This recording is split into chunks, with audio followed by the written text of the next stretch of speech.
welcome y'all to the Blackhoof Saloon, a Wild West Exodus podcast. Mosey on up to the bar and get yourself a bottle of firewater or a glass of sarsaparilla and listen to some good old yarns about adventures of law dogs, outlaws, and weird creatures.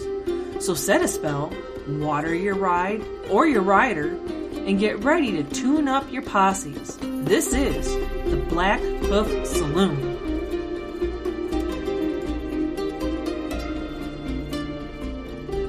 All right, howdy, all you prospectors, and welcome back to another episode of Blackhoof Saloon. I am joined today on our episode by my co-host Brian, and we have also in the saloon a special guest. We have Benji Grosek. Say hey, Benji. Howdy, gents. How's everything going tonight? All right, so Benji agreed to come on the show, and we're going to pick his brain with our different segments we have. We're going to try and cover our usual nonsense that we always do and just ramble on. But you know what, Brian? Last episode, what we forgot to talk about, we were talking about Gen Con, and we had so much stuff that we wanted to cover last episode. We forgot to mention that War Cradle at Gen Con announced a new game. They announced Mythos. Somehow we missed it. You know why? It's because it's not in the Wild West. It's in 1920s. It's the whole Cthulhu theme type thing. And I know a lot of people are excited because this is kind of they're going to give it their special treatment of the whole redo with polishing of some of the rules, and I'm kind of excited about a Cthulhu themed game from them. They rescued a game, That's kind of, they've been doing that. Yeah. So it's a Cthulhu game that has been released, and they've rescued it. And yeah, they're gonna dust off the models, and their models have been so good. I don't remember this game when it was out. I guess it was a Kickstarter. Were you familiar with it, Benji? Are you familiar with the Mythos game? No, not at all, actually. So it was quite the surprise for me. Yeah. So I probably saw pictures of it when they went through the, on the table. Yeah. So I probably saw and was like, oh yeah, Cthulhu. But I didn't follow the Kickstarter when it went through, but I just remember seeing something about it. So when I saw the announcement, I was like, oh, wow, they must have rescued it from someone when I first saw it. Yeah, I don't know any of the history, and I'll have to do some digging on it. And I know the boys over at Battlehammer, they are pretty excited about it. I guess they're familiar with it and actually had some of the game. Yeah, I think they had the Kickstarter release. Yeah, and I think they did a video or something. I think Straw did a video. Yeah. So you can go see the original version of the rules. So yeah, but and we also got. One of the things we really didn't touch down on as well is we didn't mention the new blog diary from the board. Yeah, they came right out of there. And what was it? So he's released 3 or 4 now, and I know there was a lot of pics of Dystopian Wars in one of them, which still looks cool. Yeah, the beta for Dystopian Wars is over. It's back in the studio, and they released some of the sketches for the Japanese fleet box. Okay. Right? So we saw all 3 of the ships that will be in the I'm going to still call them boats. I'm calling them boats. I don't care. I'm still calling them boats. We're land lovers, remember? Well, I told you, once we actually get some in hand, then we can start calling them ships. But yeah, so we got to see some of the designs for those new vessels. Yeah. So that was kind of exciting. Neat. That was exciting. I actually was describing the game to a local player because they asked me about it. They were familiar with the original, and I guess it just dawned on them that it's War Cradle that's redoing it. And I was telling them about the Enlightened battleship that they had it at Gen Con that was shooting battle whales out of it to go fight. I was just like, that's awesome. So they're just like, what? Yeah. Didn't we get the sneak peek in one of the blogs? Yeah, I think we did. First one? I think We got pictures they were showing how you can change some of the armament, some of the weapons on the ship. Or did they have one at Gen Con?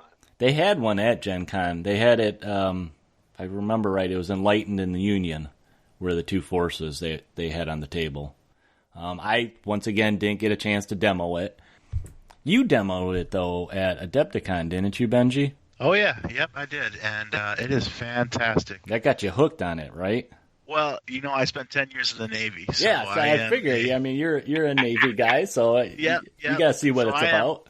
I am actually a guy who's crossed the equator, so they have a special. So I am a trusty or crusty shellback for the Navy. So I spent not a ton of time on boats, but just enough to to get it to the point where I'm like, yeah, that makes sense. And coming in with that background, the rules and everything that I did that demo with, they're solid. Small things like torpedoes, like you have to travel a certain distance for that torpedo to arm. Which is a very real thing because you don't want that torpedo blowing up right outside your ship or submarine. So, it's those small details that they really put into it, and the more we played, the more enticing it was. Cool. One of these days I'll get a demo of it. I don't know. Then again, at this point, I think I might as well just wait for the, I'm assuming the starter set to come out, and then I'll just dive right in. Literally, like I did with Wild West Exodus, just start buying everything and anything.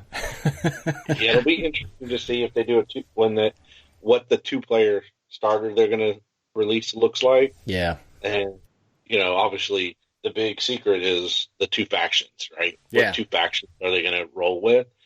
Well, what's your guess? I kind of have a guess. Well, I think Crown is probably a good guess for one of the 2. Yeah, it could literally go anywhere from there. Because you almost want to have a little bit of that flavor of the world, so you might want to go Enlightened. See, I was thinking, maybe Union to be a tie-in with the Wild West Exodus, and then see something new like the Crown, or I don't think they would do. Was it the Japanese Rising Sun Empire? Right. I'm blanking on what they were called. Celestial Empire. Right. Knowing that we've seen what their posse box is going to look like, I think that's what their box is going to look like. Yeah. So I think they've already kind of, set the tone that will likely be a box. I mean, it could even be what they've been using for the demos, which is Union and Enlightened. We don't know. Well, they've changed it up. They have. What was it before? They had been doing demos with the Crown. I think they even did some demos. Oh, the Latin Alliance? Okay. Yep, the Latin Alliance and Union was at Adepticon. Right.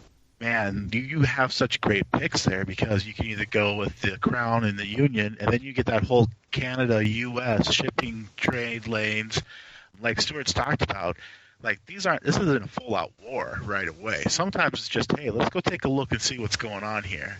And then if you remember the map, man, I love that map of how far south the Union actually goes. Oh, yeah.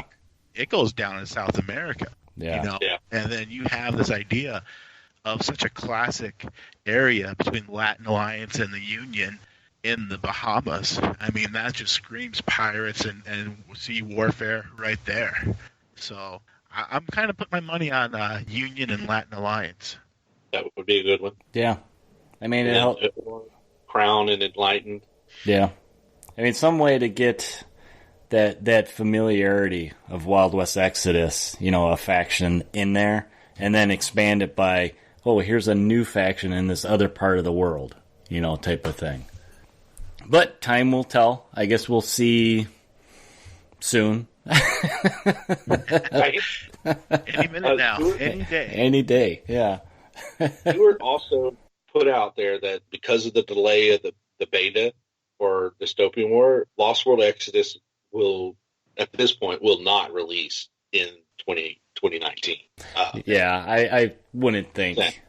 If totally okay Dystopian Wars was faster and they were able to release it at Gen Con, then yeah, we would have probably seen Lost World Exodus this year. But they really wanted that beta to percolate in the Sturgium Lounge for quite a while. They were getting really good feedback from old Dystopian War, players. And well, they wanted to stay kind of true to those old players. They wanted them. They'd rather have them come back than be like, oh, this is different. I don't want nothing to do with it. But and I think they did. I mean, they like having that interaction. Yeah. With the guys who ultimately are going to be your superstar war hosts and etc. Yeah. But yeah, anytime that you can take a game and refine it and make sure it really stands out, and it has a good story, a good quality that makes players want to come to it, it's worth the wait. I say that because I've done those Kickstarters where you're like, this could be so incredible, and then you get it, and you're like, this is absolutely garbage. Because they're trying to push it. Yeah. And now those Kickstarters are in my garage, and it's like these retailers are trying to sell them, and they can't sell them. They can't give them away. Yeah. I love that. Let's take our time. Let's do it right instead of rushing out a product. Right. Yeah. So I can't see Lost World coming out within a year of their announcement of it. It's just they want to. I mean, I know they have a number of guys working on the different teams and stuff like that they could, but you also don't want to, like you said, Brian, rush it. You want to have a quality product out there. Well, they don't want it overlapping. You don't want to distract your... Well, they want to have their time in the sun, their big moment type thing, so which makes sense. It also allows those of us who will be jumping into both of them to save some pennies before. Yeah, I gotta get some more shelving for all that stuff. I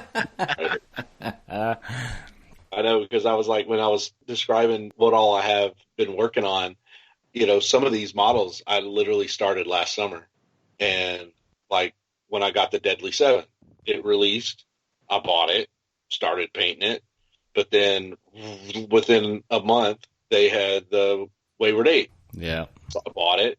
I hadn't finished the Deadly 7, but man, Marcus and K-Free and those models look so good. I had to put Jane together. So I started throwing paint on them. And then Divine Intervention released. Yep. And that was an insta-buy and insta-start. and then it was like, I was like, okay, these are awesome. I have to play these. And at that time we were having events every month. So I was like, it was a rush to get those done. Yeah. Because I knew the next set was the Infernal Investigations. And so it was like, I don't remember, I think we even talked about it in the podcast. It was like, I got to finish these because I know I've got my longman showing up. It's going to be a dead stop. Be like, I'll have 3 posses started but not finished. Oh my gosh. Sure enough, I was able to finish them. Then the Infernal Investigation popped, and it was like, I went straight into them. Well, that's what it's been like lately with the Outlaws for me, and it's like I can't keep up with them, so I'm actually not even getting them yet. I'm just like, I'll wait. Let me work on what I'm working on now, and then when I have a little more space on the hobby desk, then I'll get it. I do freely admit I do have a problem. If if I could pre-order them, I would already have the Portal Vanguard, and they would probably already be built and base painted, waiting for layers. And I would have already pre-ordered the Stern posse. Oh my god! Hi, those are my 2 primary factions. So my name is Brian. Hi, Brian, and I have a plastic and problem. But it's just this game. Yeah. Until Dystopian Wars comes out and Lost World Exodus comes out. And Bill and Ted. Mythos. Oh my god! Who knows what else? I think I'm gonna Firestorm when that comes out, and Armor Clash. We're in trouble, Brian. We're in trouble. Right. Well, I see you got stuff on the hobby desk, Brian. What are you exactly working in? I always ask you in our openers, what are you working on?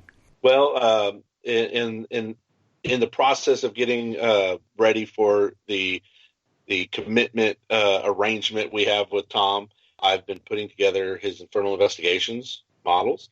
I'm also using that as a way of, like, I'm recording while I do it. Okay. That way I can, we'll practice. Yeah. The two of us are painting. We can, like, I've never edited video, so I'm learning on the go. Edit all the little clips that I've done of each of these models that I put together. I'm going to send you some video to edit. I'll send you some video to edit. Yeah. Right. So I kind of unboxed the video while we were recording a podcast.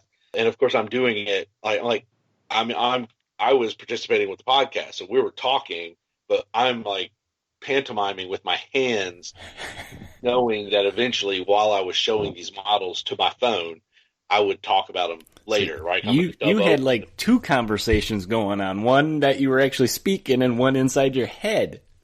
Right. So I wasn't really having a conversation, but like as I was pulling the models out, I would point to them, and I even did like the cards. I was like, while I was showing the card to my phone camera, I was even pointing out that the cards in the box were 1.08. I didn't say it, but I did.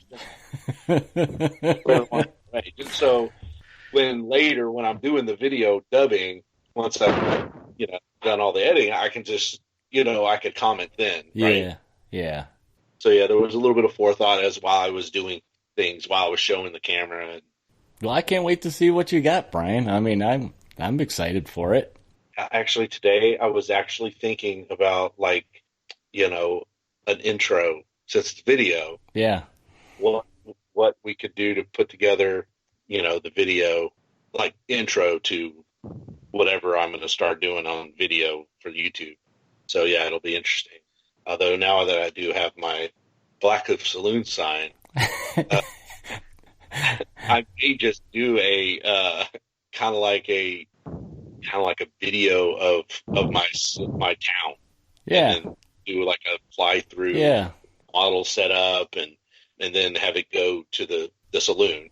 Okay. With this sign on, and then put in audio and music. It'd be kind of like going through the it'd be like going through the old Mr. Rogers neighborhood, and then they they go to his front door. But it's Mr. Powell's neighborhood. Oh, man. Right. I want to see you start singing in the beginning of that video, too. That'd be awesome.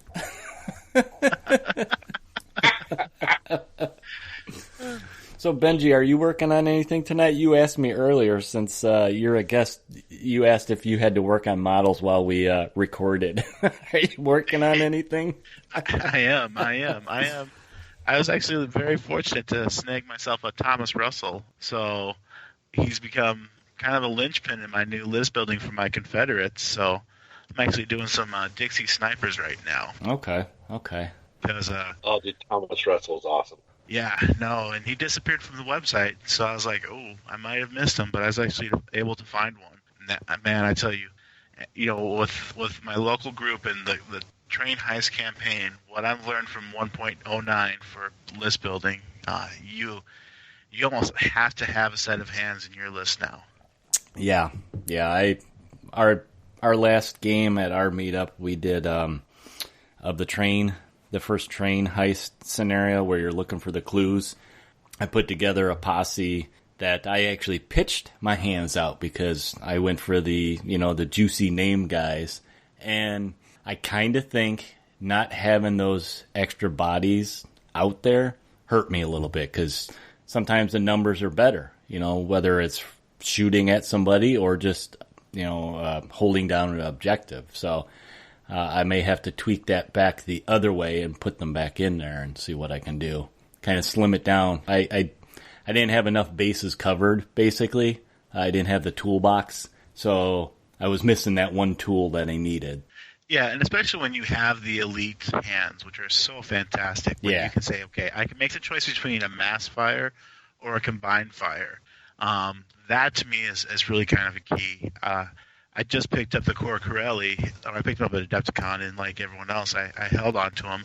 I put them together to say, okay, well, a lot of people say, man, these guys been kicking my butt, and I just don't know how to deal with them. They're so good. Their synergies are great. So I said, okay, I'll pick them up and I'll put them together and I'll start playing with them so I can learn them.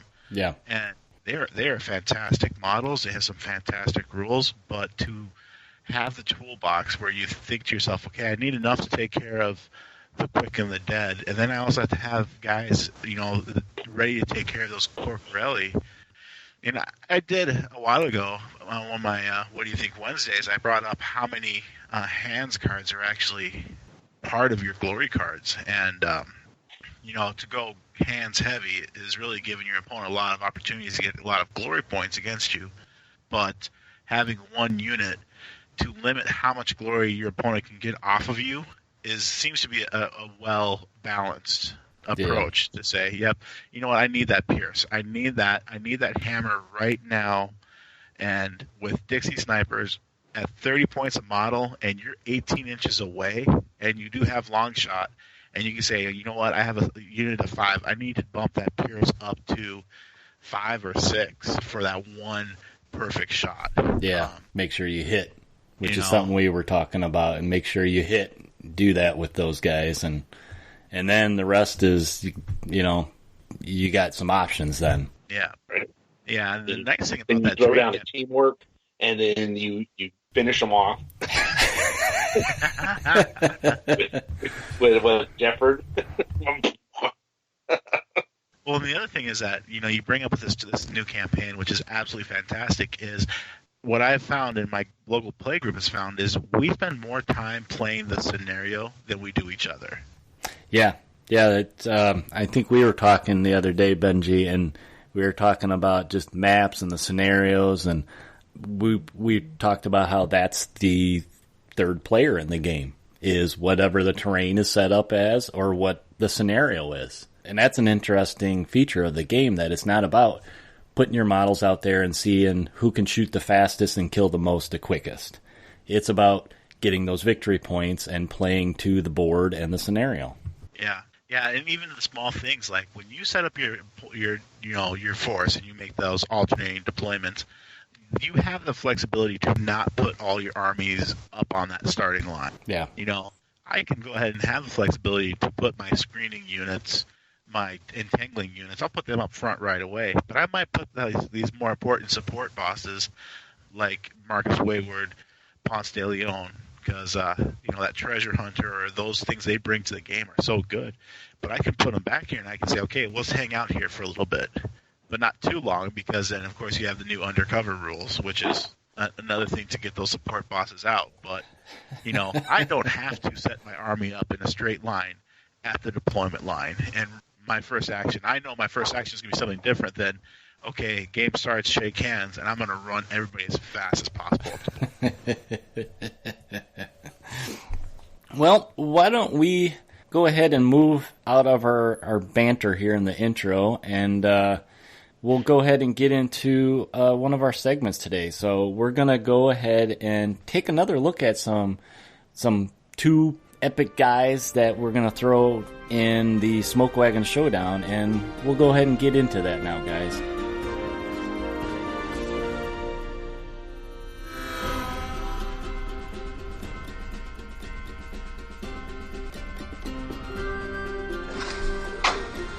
Go ahead, skin it. Skin that Smoke-Wagon and see what happens. Listen, mister, I'm getting awful tired of your... I'm getting tired of your gas. Now jerk that pistol and go to work. I said throw down, boy. All right, guys, we're going to jump right into the Smoke-Wagon Showdown for this episode. So we're actually kind of following up. Last episode, we started off the showdown pitting two epic bigwigs in Wild West Exodus in a duel out in front of the Blackhoof Saloon. And then at the end, we actually kind of, after we went over their stats and, just a little bit of what they're about, how you would use them and stuff like that, we kind of asked you guys, who would win. So I think we're going to do that again. And today, the two warriors that we have featured on the show, we actually asked Benji, who's our guest today, who he thought we should cover. And I think we're going to cover Nura and the Third Man. So who do you guys think we should start with? You want to start with the, as I said, supposed good guy? I think we should definitely start with Nura. Okay. For a couple of reasons. One, both Benji and I, we probably have the most experience with Alita Nura. Yeah. And then we'll all have to dive in and do more theory crafting or lament about what has been done to us by the Third Man. He just wants love, man. He's just looking for some hugs. He's just the emperor, he's trying to rule through might. I don't know if you can say he's ruling through might or he's ruling through brains. I mean, he's a very crafty and incredible model and backstory there. Yeah. So a lot of the backstory of these characters is really, really neat. So okay, let's go ahead and how you say it, Alita Nura, Brian? Am I doing right? This is all right. So Elite Nura, let's go real quick over some of her stats. So she has a fortune of 3, pretty standard for a boss in Wild West Exodus. She costs 165. She's unique. She has a quickness of 6, a mind of 6. Let's see, where am I? Aim of 6. Her grit is 6. And just when you think it's going to stay 6, nope. Her fight goes to 7. So she's a little bit better at fighting. And she has a limit of 3. So she's got a pretty good, it's above average stats for all her checks and stuff. Oh, yeah, she's good. Having a lot of 6s means above average. And, of course, she is a melee-based boss. So a fight of 7 puts her in a pretty good position to swing her staff around and the sword. So Alita Nura's, her traits, we come in first with boss, of course, order, human female. She carries a tag called Sirkan, which was basically, it's the ranking in the order. So Sirkan is the top rank for bosses. And then she carries Spica and Estrella.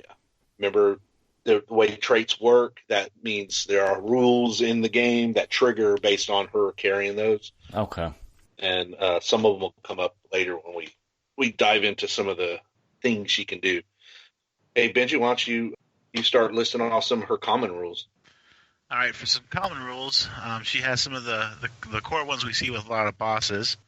The dreaded, the quick and the dead, metal, largesse, target priority, surefoot, and teamwork. She's got a lot there.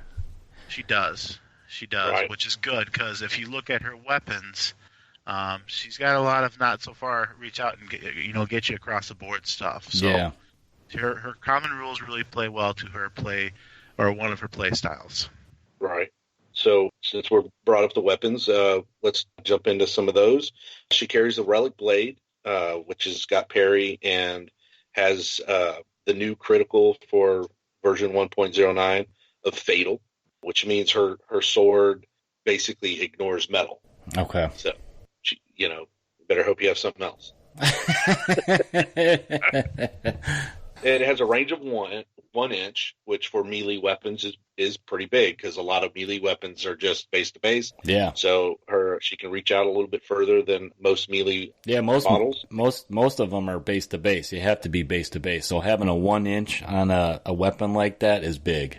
Right. It really does help her against like hand units, right? So yeah. Typically what happens when you go melee with a hand unit, if you're base to base, you may be base to base with 2, maybe 3 of them, depending on how you charged in. Yeah. But for her, she's going to be able to reach out next to this, some of the other models. Reach out and touch you with my knife. Right. It's not just her knife; it's her staff. That's well, yeah, we're going to get to that, because that was even better. So there's a pierce of 1 for the blade and rate of attack of 1. So relic blade, pretty good. I like that it has fatal on crit, and the range on it's pretty good too. For her other melee option is the Estrella staff. It also has parry, but it also Your favorite base specials has stun and refined. Having stun on the staff is really good. So if they do successfully, pass a grit check, they're going to be carrying stun for the next swing. Yeah. Which is good. On refined, that helps her with her crit for that staff, which is brutal. So it's gonna trigger on 9 and 10, and so just a little bit extra brutal's never a bad thing. Basically, it's going to sting more. It's going to sting more when she hits you. The other thing is the range for her staff is 2 inches. So she is definitely reaching out a little further with that. And to support that is the Pierce 3, which is just awesome. Rate of attack of 1, but with occasional brutals showing up to make the party funner. I think that is probably a preferred route with a weapon. Yeah. I can think of, like, if you're attacking something that has metal and that's their only defensive ability, you may want to, go with the Relic Blade, knowing that when you crit, you have a chance of ignoring their ability to fluff that wound off. But the Estrella staff is just too juicy not to use. Well, and plus it keeps your opponent at 1 inch, and that great vision that you have is, her holding the staff out, getting to be able to smack you while you just flail your arms wildly. Like, you can't hit me, you can't hit me. So you can really tie down a bunch of units with her, which is fantastic, because it's like, okay, I'm going to go into this big group, and I'm going to tie down everybody here. And even though you're not in combat with me, I'm in combat with you, so go ahead and try to move. Yeah. Okay, so she picks up a relic pistol for a ranged weapon. It's 10-inch range. It has revolver fan and close work. Hazardous on a crit. Pierce 2, rate of attack of 2. So that's it. For not being a shooty character, that's a pretty good weapon. I mean, that's going to hurt. And with 6, using it close work, if you want a little bit of fun, or heck with revolver fan, jumping up to rate of attack of 4. Yeah. Crit of hazardous, Pierce 2, that's a good weapon. I do like how the relic pistol changed in 1.09, and it does make it a viable option for her. So why don't we go into specials? All right, she's got quite a few, too. Got a few, so we'll just take turns. All right. Jump in. So the first one I'll go ahead and do is a Disciple of the All-Shard. This unit may choose to count the guts bonuses provided by adventure cards played during their activation as being +1 action points instead of the actual bonus printed on the cards. It may never be included in a force with a tainted unit. Okay. So this is basically the Order's version of the Elite Common Rule. The Elite Common Rule, yeah. Right? So they kind of, they in earlier versions, they had Elite as a common rule, but then they wanted to be able to put in somewhere that, the Order doesn't play well with Hexy tainted people. Yeah. So they kind of just merged those and called it the Disciple of the All-Shard. I like it. I like how they've been doing that. It's very similar of a, action boon as like for the lawmen, but this one's very good. Thematic to them. Right. All right, what we got for the next one? So the next one's one of your favorites, Brian, is Tactical Brilliance.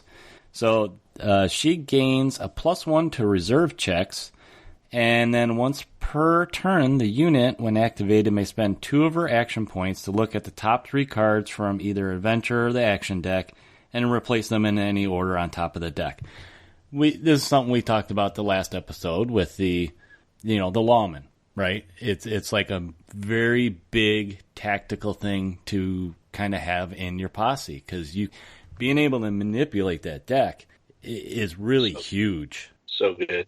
Yeah, so it's come up several times when we've talked about, different rules and stuff, and I believe it came up when we were like what posses we were going to build, and I was obviously, Helena Miller has it, it's sometimes that's what she did that turn. Yeah. Was set me up for someone else, and that's all she did. Anytime my boss, Helena Miller, is stuck with a low action deck card, that's what she's doing. Yeah. It was like, hey, I don't have enough points to actually have her get in and shooty and, move afterwards. And so she's just going to stand back and be the tactical general. And, yeah. Set up her faces to do something spectacular. So it's a really good utility to have on one of your models in the posse. Right. And the nice thing is it ties well because you can keep her back a little bit, and that goes into the next one, which is inspirational. Any friendly unit, excluding this unit, within 6 inches may re-roll a single dice roll in their activation. That is fantastic for the Order because we're looking at a group of a faction that's not high on the fortune chips. Yeah, right. That's true. So I'm sitting here behind Corcorelli, and I'm doing my manipulation, and I'm letting them do the hard work, and then I'm not using fortune to make these things happen. So that's a great thing, especially when you're talking about a lot of these guys, they don't have Quick and the Dead on the Corcorelli side. So keeping her as a support boss to them is great. Right. So the next one is Portal Mastery. This is perhaps one of the main reasons that I've really enjoyed Alita in the new version. She is so good, and having Portal Mastery is amazing. So I'm going to go ahead and read it. This unit has the ability to create or destroy portals. This unit may make and manipulate portal special action for no action point cost each activation, and may determine the direction of any scatter for portals they create. The distance the additional portal model may be placed by the portal resonance rule is increased up to 12 inches rather than the usual 10 inches, and also does not scatter.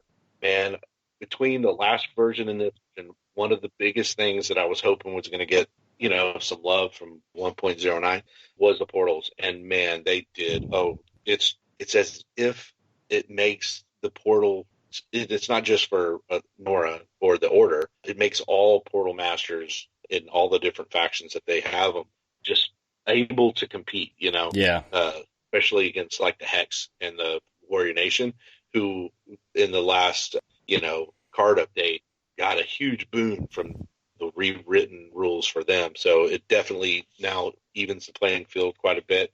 But the resonance, the portal resonance of the new portals is, I think, an ingenious way of making sure your portal masters do have a niche in a game, especially since the game is only 5 turns. Only one portal a turn was really kind of limiting the ability to do something that really is kind of an epic and theme way of playing your posses when that's what your focus is, what you want to do. So the new way this portal mastery and the new portals work is just amazing. And while we're talking about that, I'm going to jump into the All-Shard portal because it got some major tweaking in the 1.09. And since you're not going to play Alita without throwing down some of these portals, we should mention those real quick. So one of the newest things is portal resonance. Basically, when you do a manipulate portal action, you put a portal down, and then immediately it generates a second portal. And normally it's 10 inches away, but portal masters get that extra 2 inches. And normally resonance causes scatter for the second one. Well, now there is no scatter for the second one, so it's actually more accurate, which if you're going to be a portal master, you probably should be a little more accurate with your portal throwing. So I love it. The other thing that the All-Shard portals get is Blessings of the All-Shard. And it's basically kind of similar to how, your hexaliths had some very hex-specific superpowers associated with it, as well as being a portal. So this is like the Order's version of that. And it reads as follows. While this unit is in the play area, units with the Spica, Blessed, or Corcorelli trait within 5 inches of any portal models, note this does not count totems and hexaliths or profane nests. So it's just the normal portal models or all-shard portals. Okay. Can take a mind check if they are declared as the initial target of an attack. If they pass that mind check, that unit may remove a single negative condition of their choice from themselves. If failed, the condition remains as normal. Units in reserve with Corcorelli, Estrella, or Spirit traits may spend a fortune point during their activation to immediately pass their reserve check.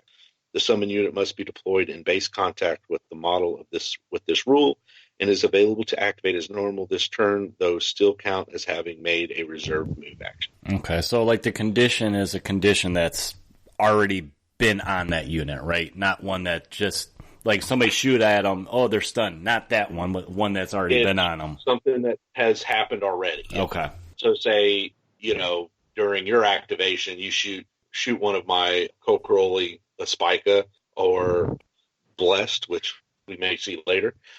They get a condition. Like say they had to use metal, and boom, now they have Disordered. When I activate him, I can then use this. No, not an activation. The next time he's targeted. Yeah, okay. I can then do this, right? And then that mind check and a Kokroli, with a mind of 8. It's a guarantee almost. Yeah. So it's the second time they get a shot at, right? Yeah. So it's very good. There were some people who were saying, "Oh, it's too good." I think Kokroli with a mind of 8, yeah, it's going to be. They're supposed to be a hard nut to crack, Yeah. So it kind of fits. I do like that. I also like the once you get your model spread around, it does definitely give you more flexibility of keeping your order close to portals as a way of ensuring they have a little bit more of a defensive ability. Yeah. Hand.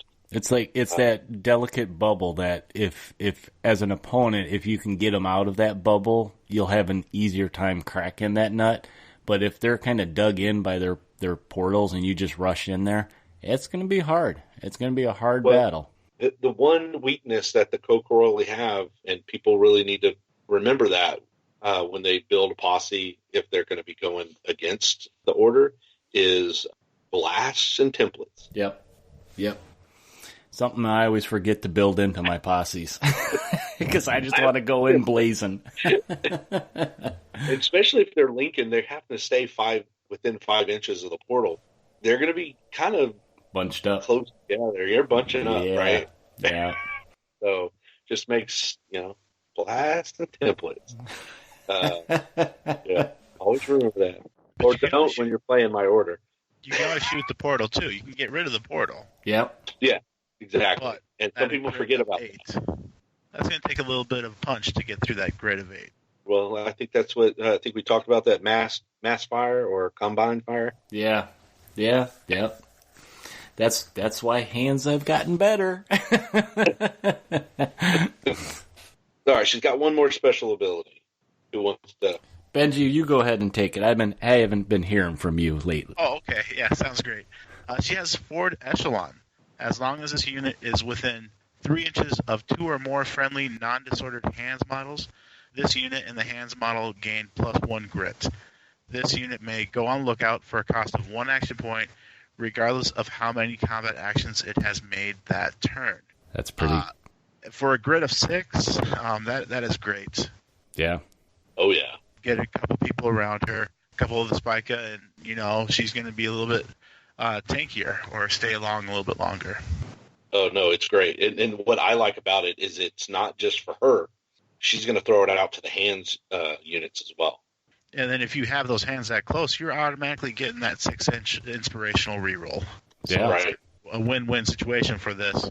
And for those of you who haven't had a chance to read her backstory, if you go to the store and click on her Portal Vanguard or her Legendary, just click on the link. Her profile will come up, and that's her backstory. It's a good read for those of you who haven't had a chance to read it, or if you're interested. All right, Brian, should we look at some options with her now? So, like building options, Right. and where do we start with that? So, well, I always start with her posse, right? So Okay. she's got her theme posse is the Portal Vanguard theme posse. She's a So fairly instead new of taking posse. Right, the box is out, so you know who her go-to people. It's fairly straightforward. She does have a boon. If you fill up all 6 slots with at least 1 unit, then all Estrella in the posse gain teamwork. Okay. So she very well, if you build her posse, you could play on that, and you can run the board of few at a time. If you've definitely played checkers with your models, and they're all ending their activation within 8 of another Estrella, boom, you can activate them, right? So very, very Yeah. very control-esque type feel. because you're going to control the pacing Yeah. if you can double up. Throw 2 activations back to back, especially if you're cracking a nut on a hard target, and you got the disorder down from the first model that you activated. Boom, teamwork. You send in a second one. Ooh, and they were using quick into dead. So man, okay, teamwork. The third one. That's how you take out big targets, right? Yeah. Because you never know what they're going to be able to do to save that model during their activation. Yeah. So you definitely use teamworks as ways of, ensuring you can take out that target before they can recover. I mean, especially when you throw her whole theme together, she has that going to Spica, because her first 2 things are a unit. They're not specific saying it has to be a face. It could be an order of unit of hands that you can get that on right away. Yeah, anybody that has that keyword trait that we're always stressing those traits. Pay attention to those traits because they always come into play, whether it's a special role or, in this case, posse building. Yeah, because the teamwork on hands is great because you're getting more and more, and you're actually, what I like about that is even to hold unit coherency, you're 3 inches apart. A unit of 4 hands, that's going to be 12 inches that you're going to be able to get closer to get those chain reactions going. Right. Unfortunately, Spica do not have Estrella. Oh, okay. Oh, they don't. Oh, my. So that doesn't help with that specifically. So those first couple of... No, they have to be faces. Right. Your first 2 slots are an order unit with the Estrella trait. And currently, that means it's going to be a face that basically came in her box. Okay. So that you're going to... I don't know why you wouldn't ever always just take slot 1 as Jana Salto. She's a portal master, so having 2 portal masters means you're going to throw out 4 portals around, So it's almost an auto include. They work well together, and frankly, Salto's sculpt is so epically awesome. Why wouldn't you want to bring her? Then, slot 2, you have some options there. You can bring in one of the chain hook Cocaroli. They have the Estrella trait because they are basically one of her tactical units. So they actually carry both the Cocaroli and the Estrella. So you would, bring one of the 2 of those. And then the third slot is an order face unit and or an order non-vehicle support unit. Non-vehicle. Okay, so that's a key there. So you want to look at the support units that aren't right a now. vehicle. They have the 2 Cocaroli support units. Okay. The long rifles or the knife, the sword and pistol. And it's nice you can double up there with the face too if you want. That's right. But you only have to take 1 in that slot to trigger the all boom. 6. Okay. So if you want to stretch it out a little, but definitely gives you. That's where your options come in because you're not limited to just Estrella faces. You can actually bring in faces from the other sections. Yeah, see, to me, I look at that, and I look at the Aaron brand, and I look at Helios right there, and I look at their ability to bring in smoke. And then you have so much of this faction working off smoke to say, hey, I want these key pieces to be shrouded. I'm going to throw down my smoke template. I'm going to get them in there with that filtered lungs. They're going to be shrouded, and I'm going to force you to take more shots at me or roll more dice. So, shrouded is very powerful. Yes. Smoke is the Order's friends. Brian, the way you're getting excited going over this list here and options, I'm going to have to throw some water on you. You're getting too excited. Hey, it's my second. I guess I can't really say it's my second favorite faction. It's literally a dual thing, the lawman and the order, or like I like to call it, law and order. It is my primary faction. I'm going to have to go find a soundbite again. Yeah, you definitely want to insert the Law and Order theme. Don't. These are their stories. So what do we got for slot number 4 there? Okay, so slot number 4 is a mirror of slot 3. So it gives you another opportunity to bring an order face and a non-vehicle support. Okay. It's still listed as the and or. So if you're trying to bulk up, that's a chance to do that. I think bringing the other support Caroli is a really good option. So that way you have one of each. And then slot 5 is where you really get to stretch. So it's up to 2 order hands or order support units. So that lets you to literally finish bulking this out, right? Wow, up to 2. I think Benji mentioned earlier, hey, you're going to want some hands. Well, boom, you can do 2 full spike of hand units. Wow, just nuts. I mean, this is not a faction that, from what I've seen, that's known for having a lot of units on the board. But looking at both slots 5 and 6, being able to take up to 2 hands units, holy cow! Or like what I like is 5 allows you to bring in the vehicles. Yeah, that's 2 right. Units full, right? So 5, if you want to bring in some vehicles, you can bring 2 full units. So you can bring in some Spira lights and some tumblers. So you can bring a unit of each. Mm. They're both equally effective in their own way. So definitely don't rule it out when you're going astray. Now, the downside is they're not going to be jumping through portals with you. Yeah, that's true. But they got the speed to get up the board, don't they? They do. I'm just saying, some of us still gleefully remember throwing things through portals. And from Benji's laugh, I think he remembers too. Oh, yeah. Laugh or shudder depends on what we're throwing through the portals.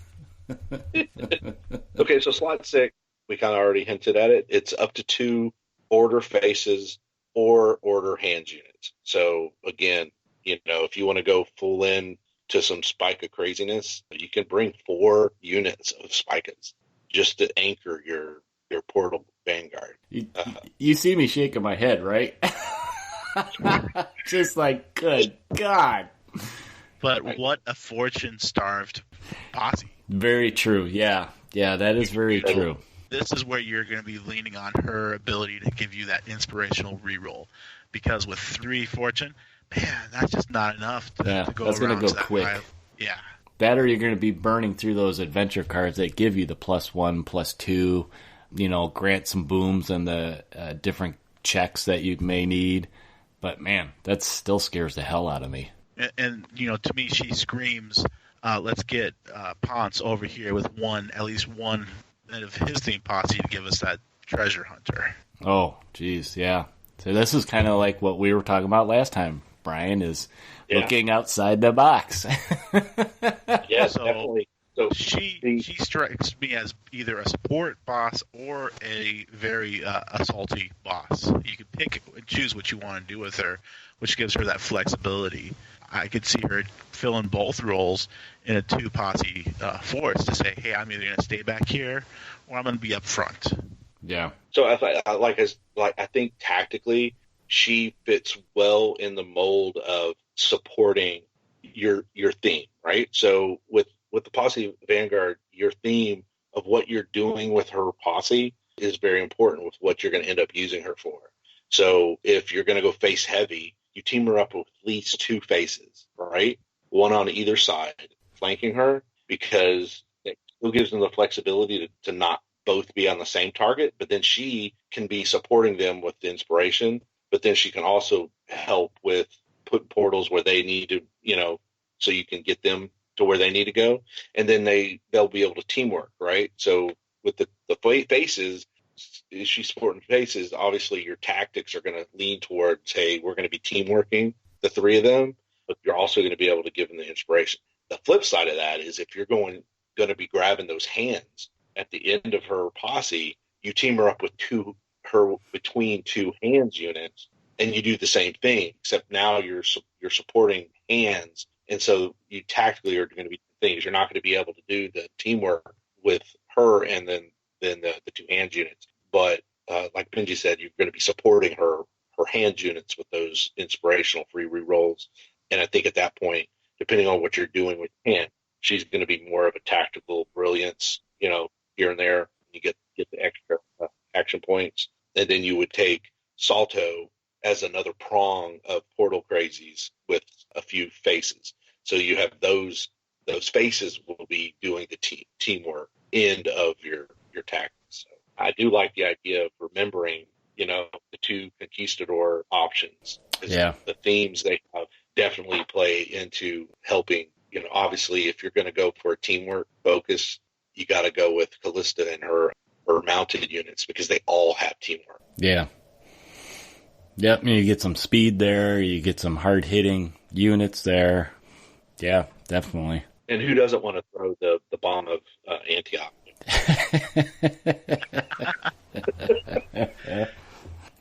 All right. Well, I think that about covers Nura. Do you guys want to go ahead and jump into the third man for the Hex now? What's the even point? Oh, man. Wow. Wow. Don't make me throw. I'm going to break the hose out. So our other side of the street, we have the third man for the Hex. Now, the third man, he's kind of a cool character. So he was a character that they kind of revived from first edition. He was just like an exclusive model, and War Cradle kind of ran with really him. An exclusive model. Not exclusive. He was like a support model or something, wasn't he? Right. So in the first edition, the Dark Council was basically a fluff accounting of what was wrong with the Wild West X, right? So the Dark Council was basically what was sneaking around, encouraging all the different factions to be crazy and want to kill everything. And he was like the mysterious figure, right? Everyone had access to bring a Dark Council member with their force. Yeah. And it was a unit that would grant free influence. So in the game, the version we're playing now, it's called Fortune, but then it was called the reroll mechanic was tied up with influence. Yeah. Well, the Dark Council, because they were influencing everyone with their whispers and encouraging you to do evil things, that's what they were doing. They were giving you that influence to reroll your dice. Yeah.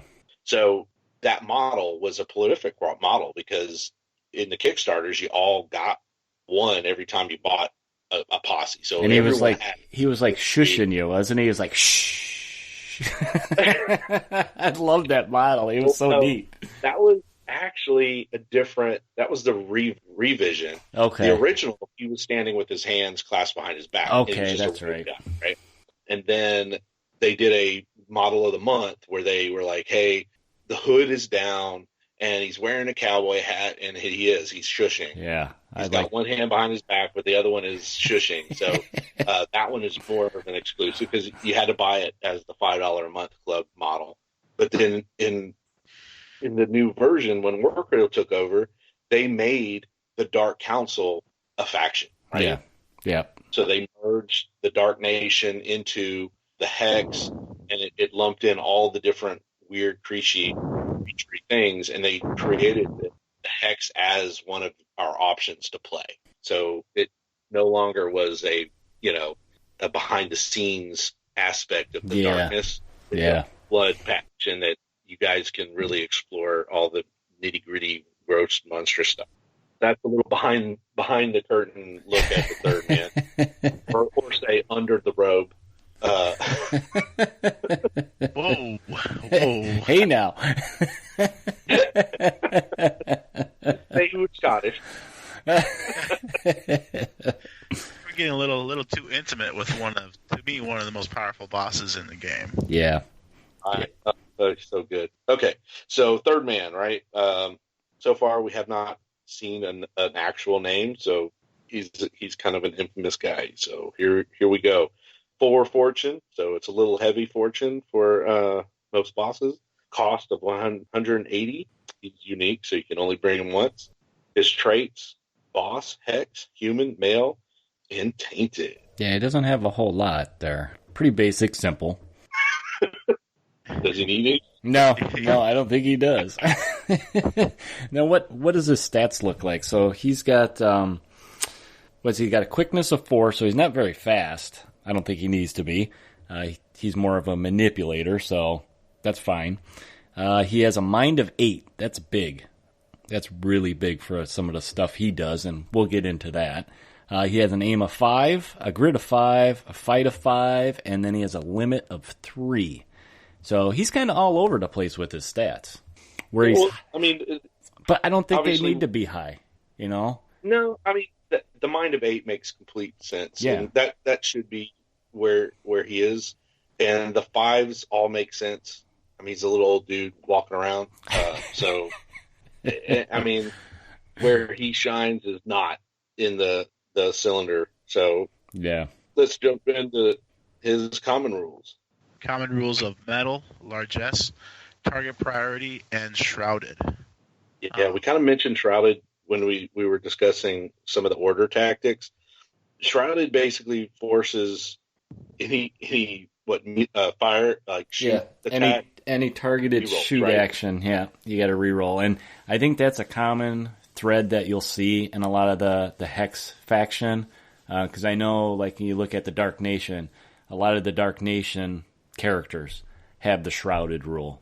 Right, and I mean, basically, the way I envision it is like they distort reality. Yeah, you know, he's kind of been whispering into all these people. He's kind of like being able to hide himself. So that's what the shroud is kind of signifying. You know, he's not like camouflaged and hiding in the bushes. Like, well, he's definitely not running fast. He's like you said, he's a little old man.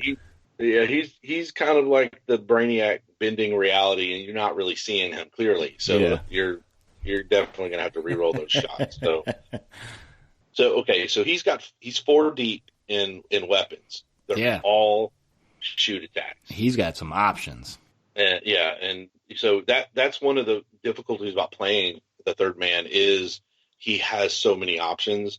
You definitely want to know your card. And what's funny is some people love having the professional cards, but I don't. And the main reason is when I play with the professional cards that come in a box, I forget about the specials on the other side. Yeah, you're constantly flipping them over. I mean, that's and you forget. I print them out nice and print them out big, side by side. Yeah, it as you just casually look down at your model, you're like, or your card, you're like, oh yeah, dude, he's got that special ability, you know, because especially when the entire back of your card is ability after ability after ability, you'll get some. So I definitely want to put that shout out as I look. Print them the way they are. Do not fold them. Leave them flat down. It'll save you so much. Oh man, I forgot he could do that. There's not very many characters that on the back of the card when they go into special rules that it takes up the whole space like him.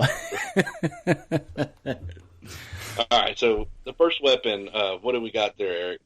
So we have. Okay, you know what? I just realized why you picked me to say this, because I can't say this word. I know.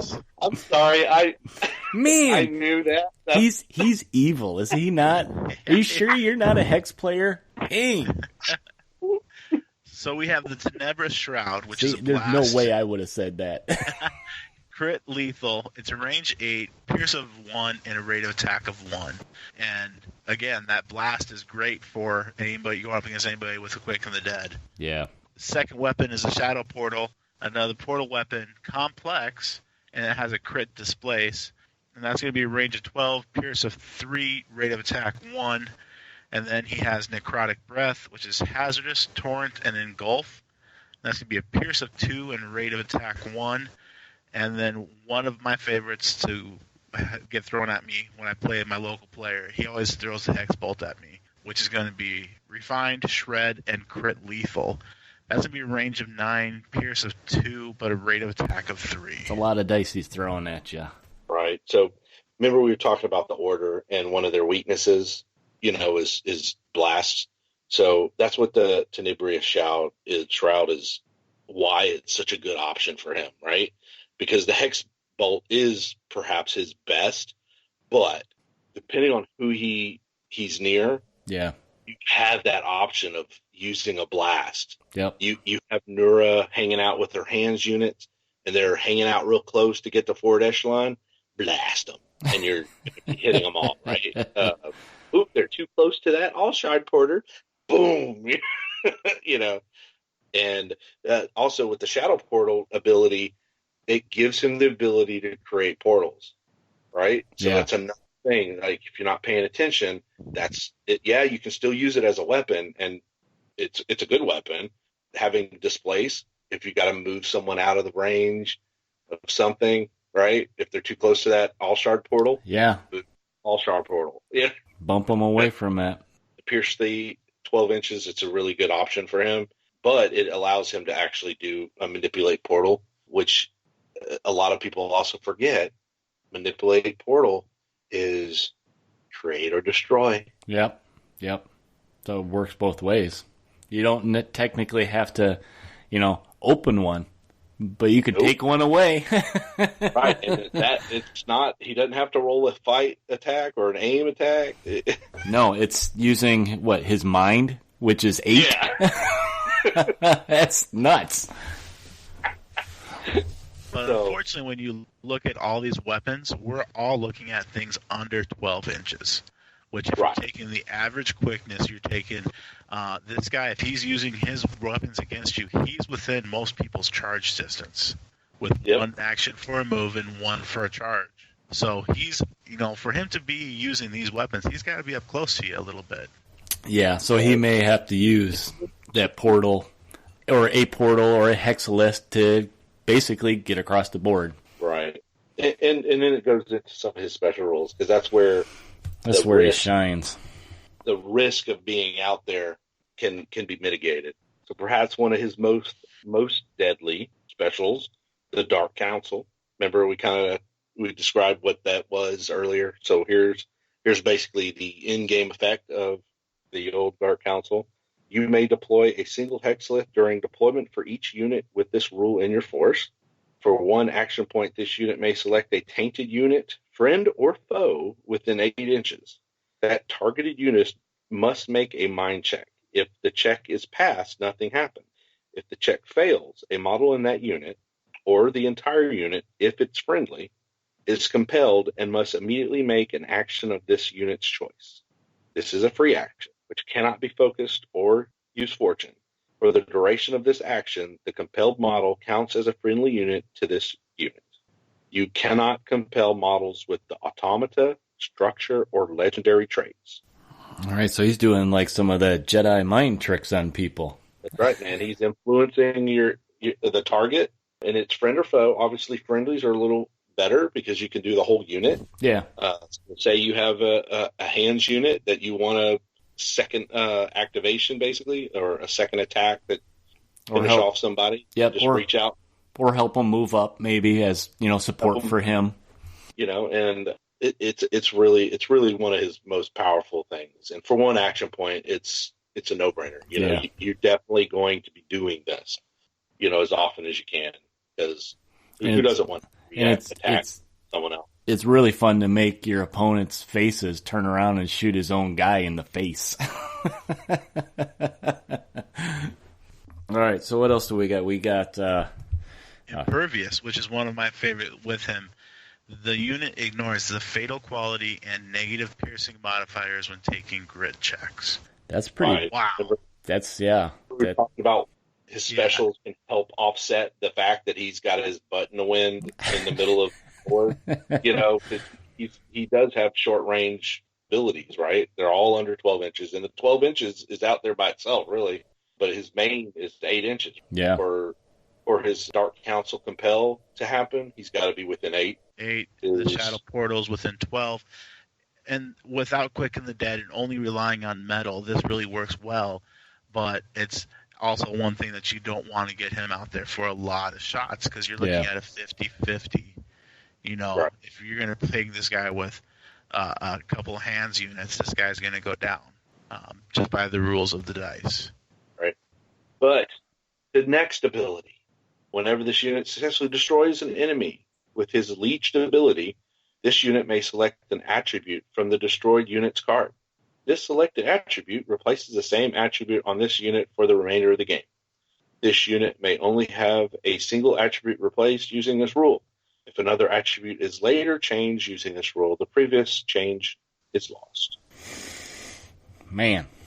So he can cherry pick stuff. You know? I mean, if you have him out in the middle, take out something with a higher grit. Or take out something with a higher aim, and you now take that aim 5 up to an aim 8. Yeah. So you really have a lot of great options for what you can do with them.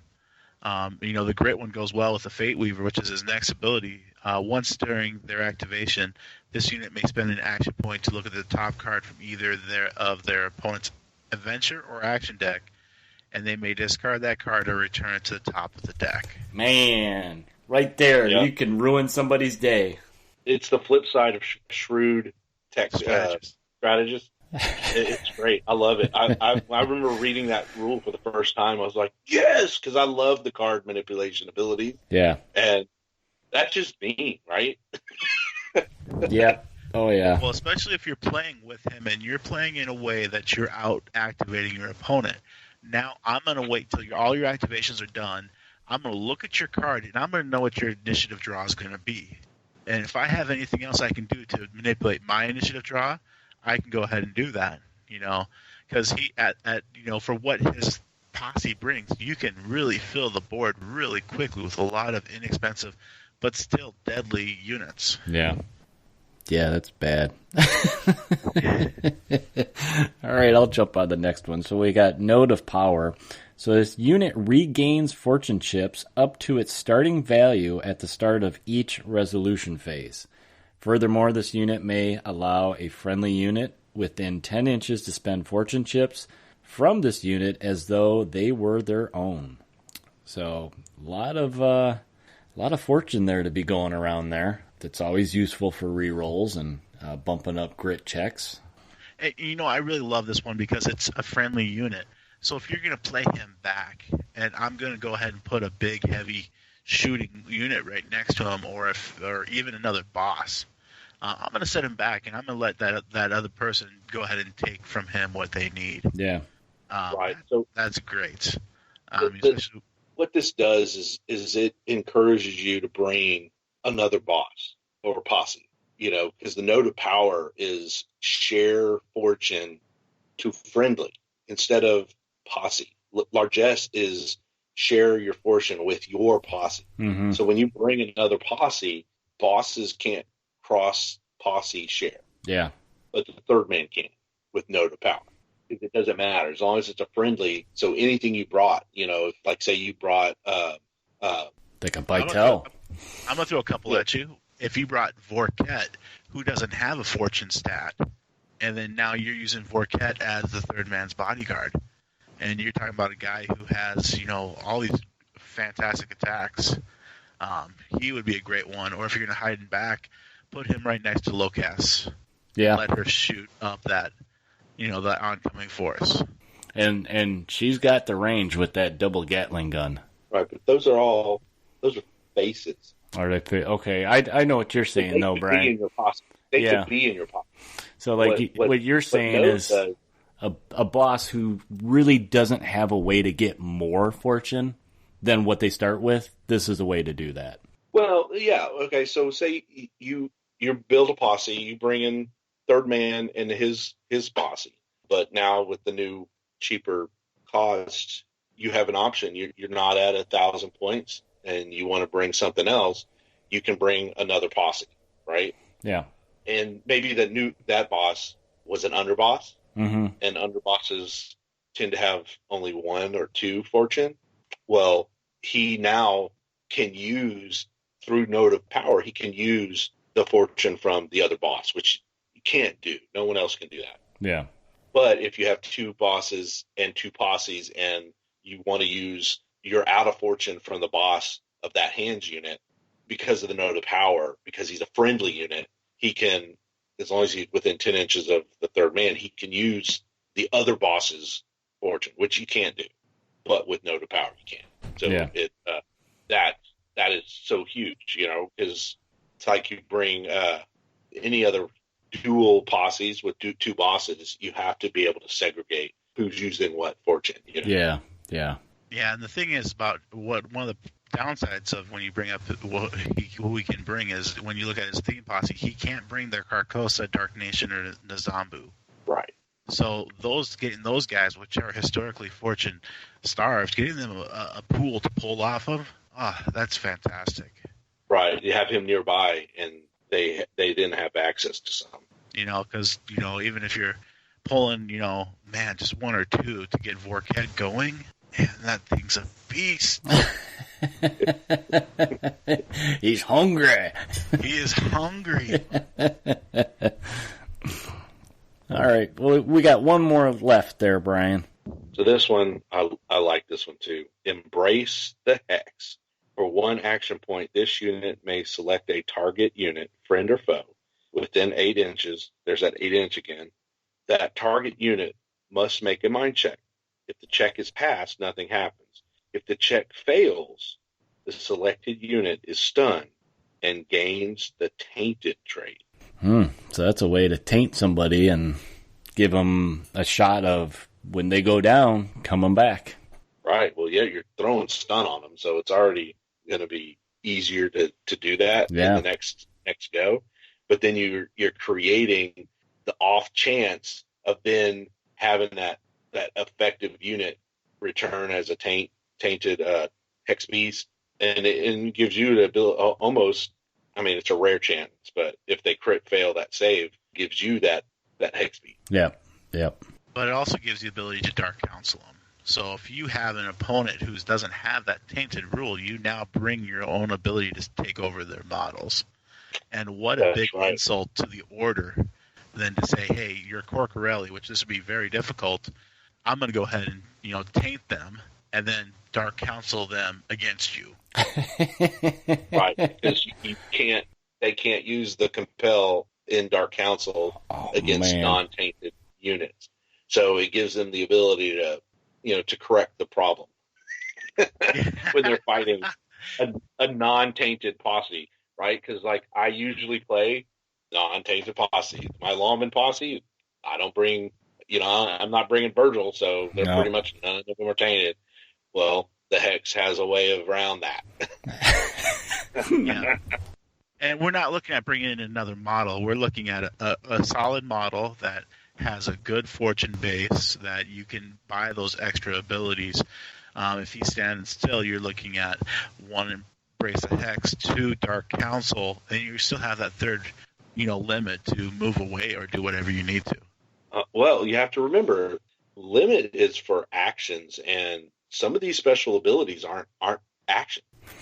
Yeah, they're powers. Powers that had cost a fortune or something. Yeah, and they don't count towards the limit. So that's one of the things that people don't realize is, some of these things that he's being able to do don't count towards his limit. So what we're saying is we embrace the Hex. We're spending an action point, but we're not going against his limit. That's right. It's not an action. So say Portal Mastery, it's telling you you're taking a Portal Mastery or Portal Manipulation action. It's an actual action, so it counts toward the limit. But Portal Mastery says it's going to be free. Yeah, so it doesn't cost you action points, but that is an actual action that's being taken. So it does count towards your limit.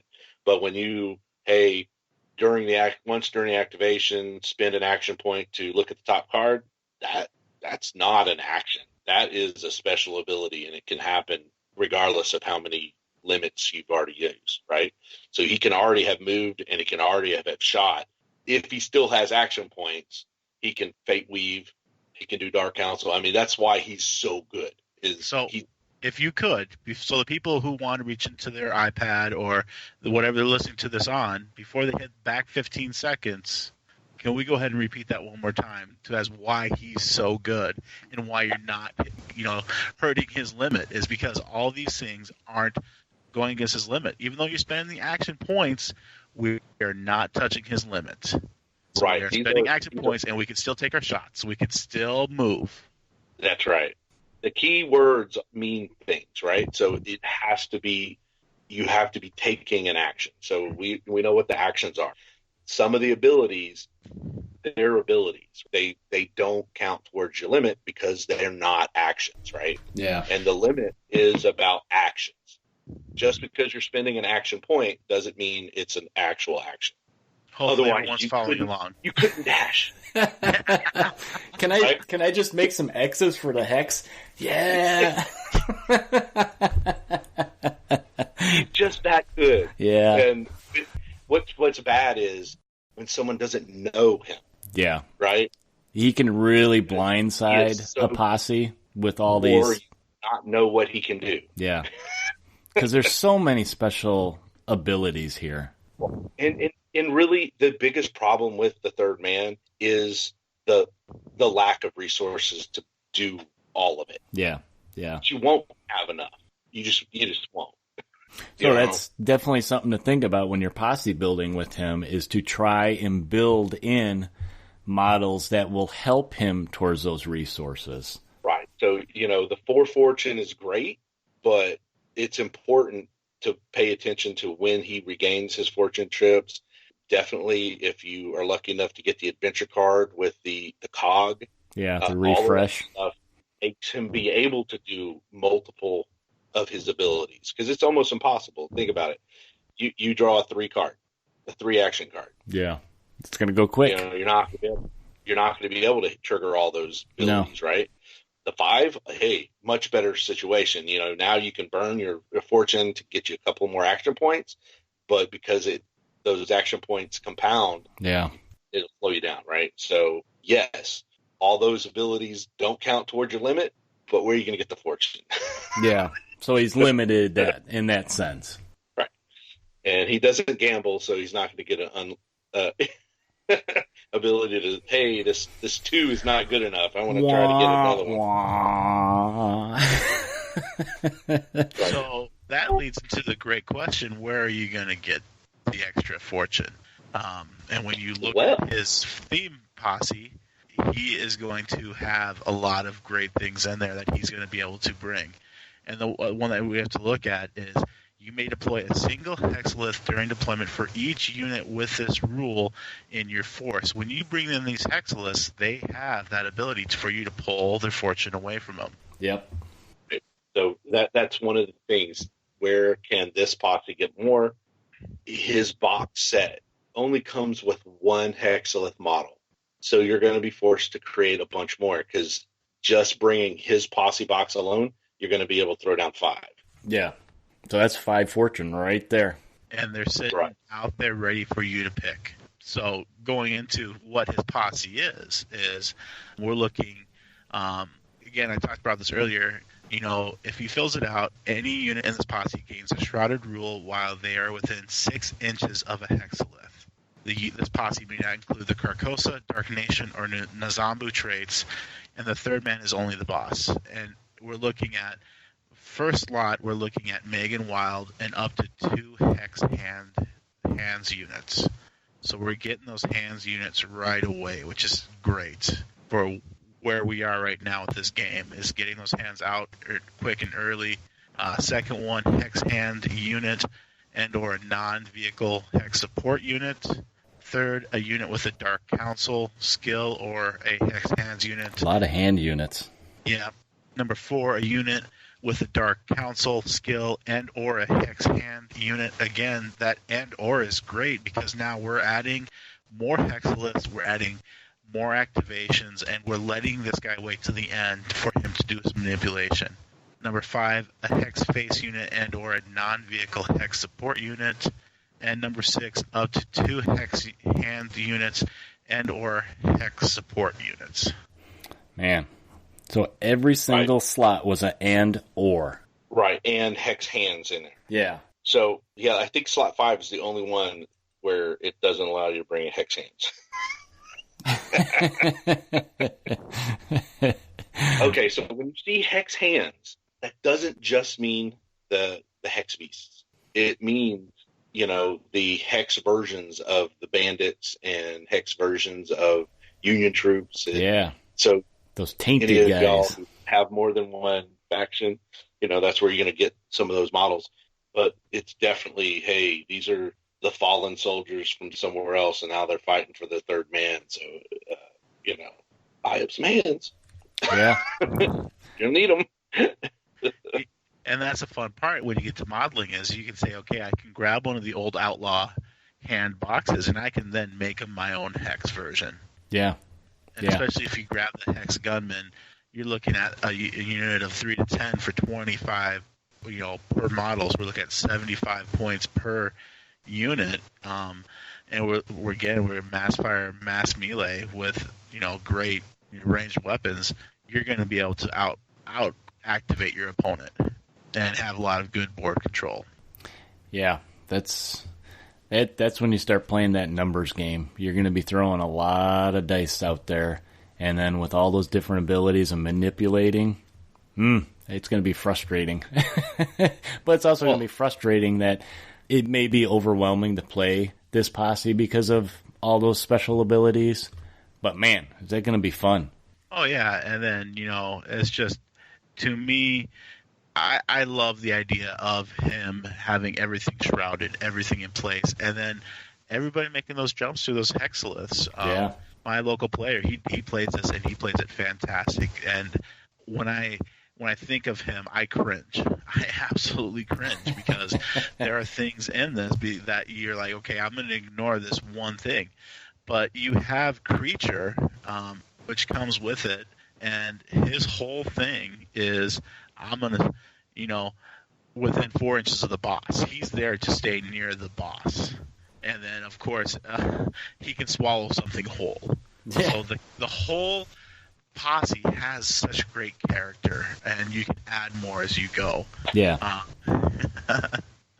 Yeah, small base initial targets, a special heavy, and then I'm going to eat you. So.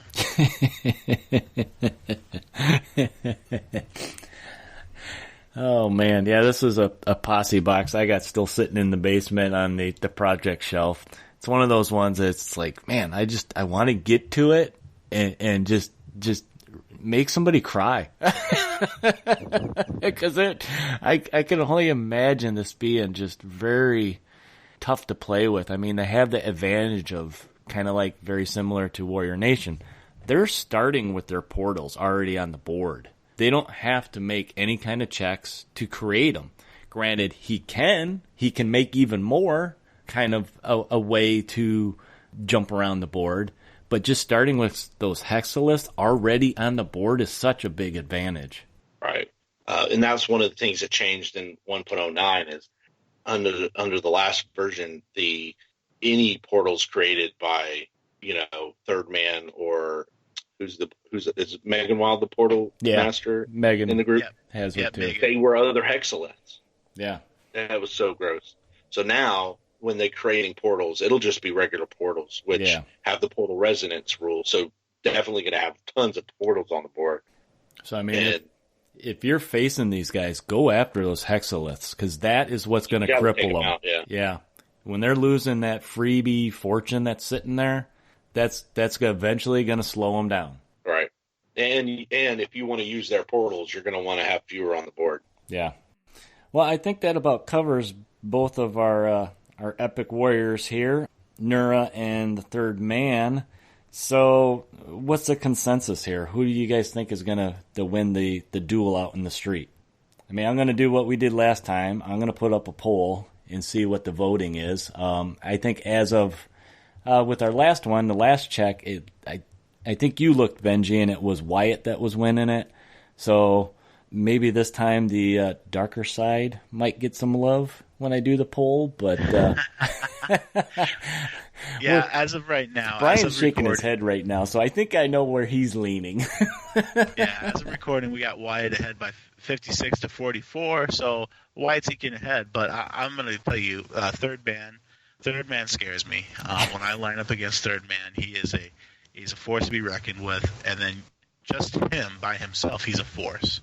Then you throw in his posse and all the things he can do, and what they can do. Yeah. So across the board, this is a great boss, and my vote is for third man in this situation. Right. It really just depends on head to head. model to model, I think he would beat Nura. I mean, but depending on the groups that you bring, what kind of support they I get. gotta take that back. I mean, the first staff is just good, and he's got no options for melee. Man, I thought I had him. I thought I had Brian on the dark side. If she gets in there head to head, she'll take him out. The problem is it's the posse. So if they know what they're doing with him and they build the right posse, hands down will beat the Order Portal Vanguard. But it's going to take the skill, right? Yeah. So this is a very rough guy to run. The third man posse goes up against anything else. They rise and fall based on how well they play third man. Yeah. And that's the key. Nura has a little more cheat room depending on what she brings, right? Yeah. If she teams up with some Kokoroli, she goes Spike Heavy, that's going to be tough, So I think this is one of our Smoke-Wagon Showdowns that literally could go either way because they're really good. Yeah. And it's all about what they bring. Yeah. Yeah. And like you said, the more that you play with the individual bosses and the skill level of the player and their list building could really determine it. So, wow, this might be one that we're kind of split. I mean, aesthetically, I'm going to pick third man just because I like all the dark, creepy guys. But, after going over Nura, I mean, a lot of her abilities are a little more straightforward in how they work. And so because of that complexity, she might be easier to run. So she is going to, end up taking it a lot more, like you said, Brian. But we'll have to see what the community says. We'll put up a poll after we put this out. And I agree with Benji. Anytime you face off with the absolute power posse, you better go in fearful because it's going to be rough. Yeah. If they know what they're doing. Yeah. It's you gotta look at how to slow them down. And if you ignore that, they're going to run all over you. Right. Yeah, I mean, he is a great support boss too because if I can bring him in a spot where people can just leech off of him, that might be well enough there. But to think about bringing him outside of his posse, it's almost a waste with how good that posse is. Yeah. I mean, what you need to do with him to beat his posse is to take him out. And that's tough. If you're the Order, you don't want, if you're playing third man and you're fighting the Order, keep him away from any of the Hexalists. You don't want him near him because the Kokoroli all have 8 mines, so they're jumping through the enemy portal, right? Yeah, because they can go in Nura's portal and they can come out an enemy portal. Yeah, their mind is so high that it's going to be easy to pass that check. Yeah, so boom, you're going to have a melee beast like freaking Zane or, God forbid, one of the chain dudes, and they're in your face. He's got no melee weapon, so all he's going to have is the basic melee attack. Yeah. Or he's running. But he does not have evasion, so he's going to get that sneak attack. You know what I mean? So he's going to have problems. So you see what I'm saying?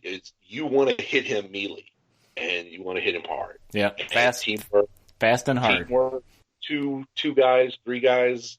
You take him out, then a lot of what they're going to be able to do is going to go down. But tough nut to crack. Yep. And so we'll go ahead and post a poll up for you guys, probably shortly after we get this out in the world on the interwebs and whatnot, and we'll see what you guys have to say. And go ahead and make comments on that post on the poll, and maybe give some kind of tips or like reasoning why you would go one way or the other. And as we said before, if you guys have any ideas for any other Smoke-Wagon Showdown pair-offs between some epic bosses out in the street, go ahead and send us an email and we'll add them to the list. We may have them on the list already. I think Brian mentioned that last episode, and maybe it'll bump them up. We'll go ahead and move out of the Smoke-Wagon Showdown, and like I said, I think the consensus is this is almost a tie. So we're kind of split on this one. I kind of go both ways. Brian you're more leaning towards the Order, and Benji, you kind of like the third man in this. We'll see what the community has to say, and we'll get out of this segment.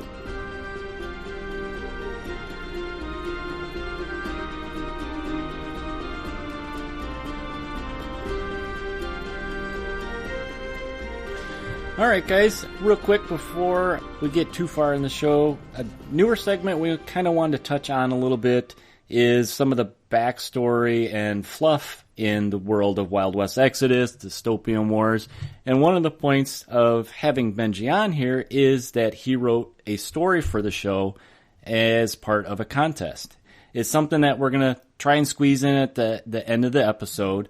So you guys, when you get to the end of the show, make sure you keep listening because it'll be in there. But anyway, talking about fluff, a lot of times we see on the Facebook group and stuff, people are asking, a little bit about background on these characters or different parts of the world. And we kind of want to real quick just touch in on some of the places that you guys can find this stuff at. So probably I would say, Brian, Benji, one of the first places people can look at is the rule books, right? I mean, there's some stories in there. There's some of the background stuff of the different factions in there. So I think that's one place I would tell people to go look at for some of the deep world that War Cradle has created. Yeah, when you go on the website too, it's really nice because they have it say, read more about this. And that's right there by the unit cards is read more about this faction. And with the latest rule update of 1.09, there's more in that area back there. There's more in the Fluffs area for people to read and kind of enjoy. Little snippets that's like, people are looking to see, okay, well, they've mentioned some people like, I want to say the Golden Child, that they've mentioned in the Fluff. And it's like, well, where is this? And there's little hidden gems. Yeah. I'm not going to, reveal all the hidden gems to you guys today, but there's definitely great reading back there when you go to the most up-to-date rule book. It's kind of like a treasure hunt. Right. So, really, I mean, it's right there. So one of the neatest parts, and we've actually read some of the new purchase fluff that War Cradle started doing. So within the last year, every new model, posse box, or support piece that they've released, when they put it into the store, it has at least like a small paragraph up to like 4 or 5 paragraphs. Yeah, they can get extensive. Describing the model's background in there. And it's like, I know when we talk about the Bloody Espinosa and Infernal Investigations and various others, I actually was excited and read that stuff in the podcast because it was so cool. Because they were like Benji said, they were putting little kinds of character of the model. Maybe there's some personality stuff that you pick up in reading in there, some dark secrets of who knows who and maybe who they're allied with. And it was just kind of a neat little thing. I mean, that new X model that just went out in pre-order, what's her name? Titus? Tatuba? Tatuba, that's right. And it just I probably said it wrong. We're bad. That's what we needed you, Benji, is you're supposed to help us with the pronunciation. Can I just say Beauty and the Beast? Yeah, Beauty and the Not-So-Beauty. But it was kind of details like how, these two became a singular unit, right? And, they just with the newest pre-orders that went up with, boldface, there are tons of neat little bits about the characters in the posse box, but also they're affiliated with the global entity of the Enlightened, which is kind of neat. It gives you more hunger for more information, right? Yeah. You read it and go, what? Who's this Cassius guy? Well, I don't know, but whoever he is, he beat the heck out of a big giant snake and caused, a rebirth of this snake, and now it's just this badass Opie dude. Yeah. Don't go near it. Makes you want to read more and find out more. Right. So, that's the first step. Yeah, Alcon had a great shot down, and he was held in a Union fort, and how he had to get rescued, and then he, how his daughters came to be. The whole Death from Above posse really just tied together. Now we're waiting on that, as a Cloud Runner, we're waiting on the next model. Right. waiting on the person who saved him. And also the question, well, what about the Union? What's the Union going to do now that they know that the Warrior Nation has the flying posse? Yep. So that's always, I think. Yeah. So the easiest is dive into the store and read the fluff on the models you're about to buy. Yeah. Right. The rule book obviously has way more pages on fluff than it does rules. That's always been the case with Wild West Exodus. Even rule book, the fluff changed. So those of us who came over from the Outlaw switch to War Cradle, we've got the Dark Council book, right? So if you have a Dark Council book and you've read it from stem to stern, hint, those were dystopian war terms. But so if you've read the cover to cover, the neat thing in the Dark Council edition was in each section of the fluff for each of the factions, there are small stories, and it's not in the other versions of the rulebook. So it's very unique to those who participated in the beta. They all, if you took a picture of your old rulebook, you got sent this version of the book. Sarah Cockwell, she's got some short stories in here. Lee, it's Lee War Cradle, but he's got a last name that they cite him in these short stories he wrote. So he wrote some really kind of neat short stories that are unique to just this Dark Council edition of the rulebook. And then when Dystopian Age birthed, we rulebook, and the fluff changed again. Yeah. Right? So the fluff in the newest rulebook that you can buy now, it even changed again. And the fluff became more global, right? So some of the faction write-ups actually became almost like my dog this time. I'm leaving that, Brian. You're leaving I'm leaving it in.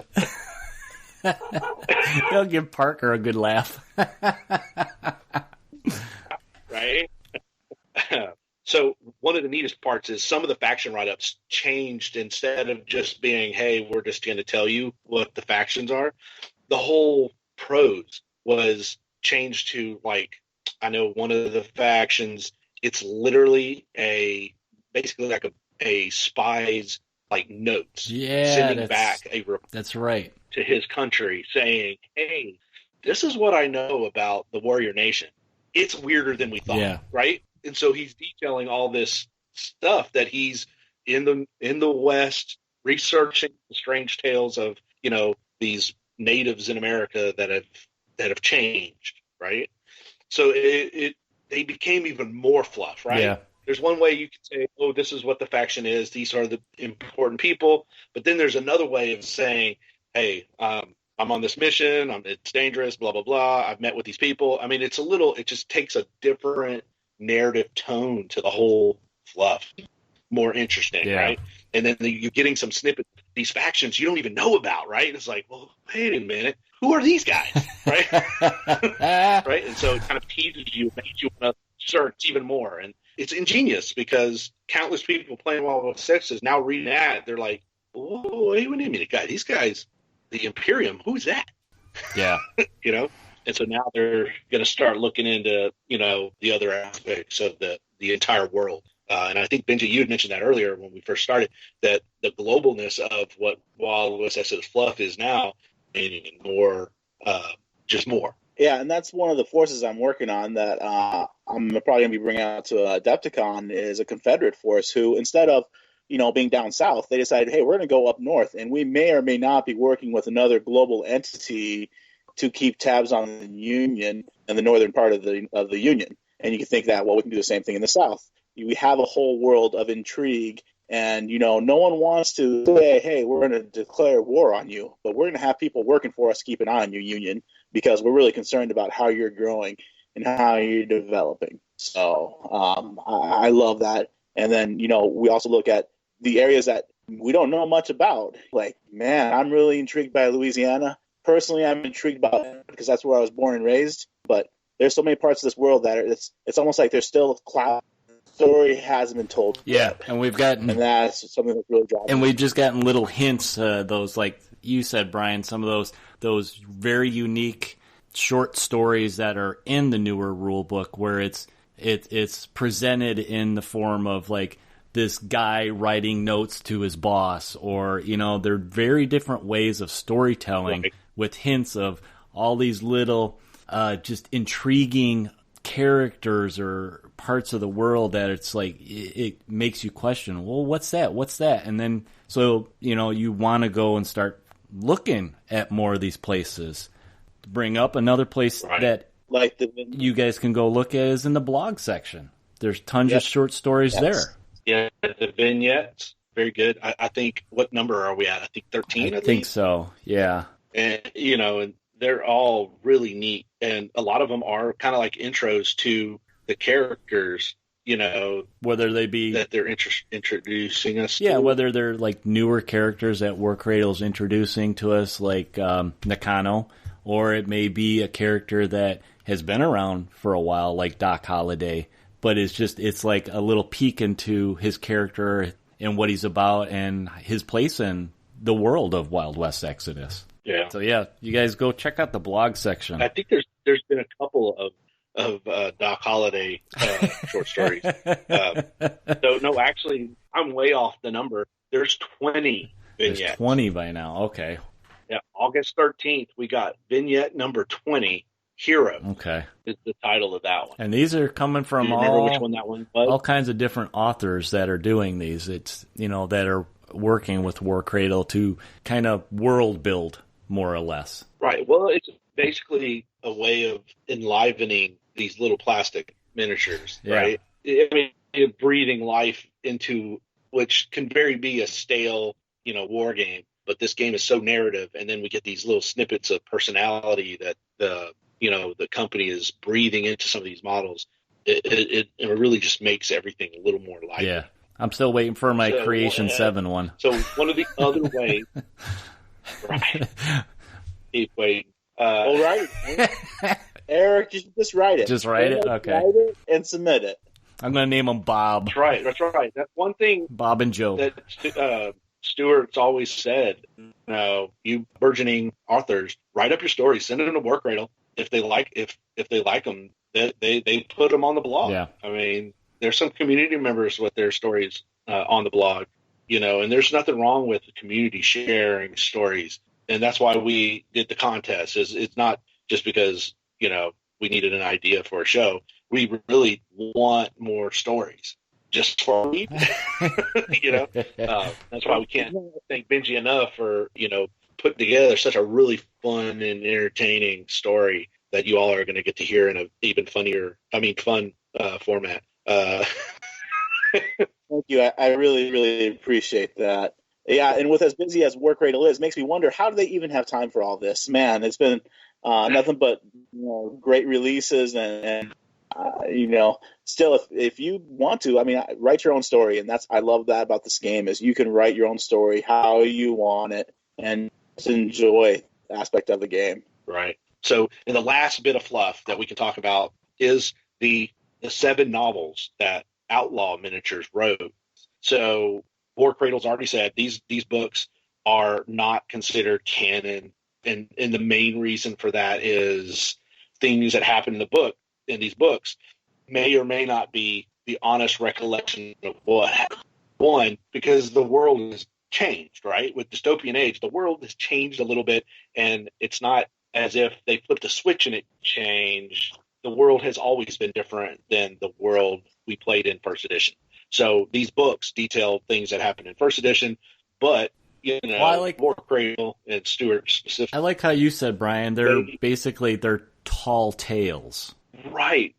So they don't want to discredit these as being good sources of fluff, right? If you read these novels and get energized and want to play your models, they don't want to undercut that. So what they've done is they've termed these as dime novels, right? Yeah. And if anyone knows from history, during the era of the Wild West, stories were coming up, and they were basically all based on true incidents. Yeah. But then the story that everyone was reading in the papers or in the dime novels it was just over exaggerated, and so you never really knew what was truthful or exaggerated. Yeah. So these stories are someone's recollection of what happened, but they're not necessarily the accurate account of what happened. They're fun reads. There's the Jesse James Archives, which is a 3-book. It was the first 3 books. The first one was first and third of the series is by Greg Gallant. He helped write the original rulebook, Fluff. These were his first novels, and they were really good. The first one, people say, has some grammar issues that kind of slow you down a little bit reading it, but some of us who have a smaller grasp of the English language had no problem reading it.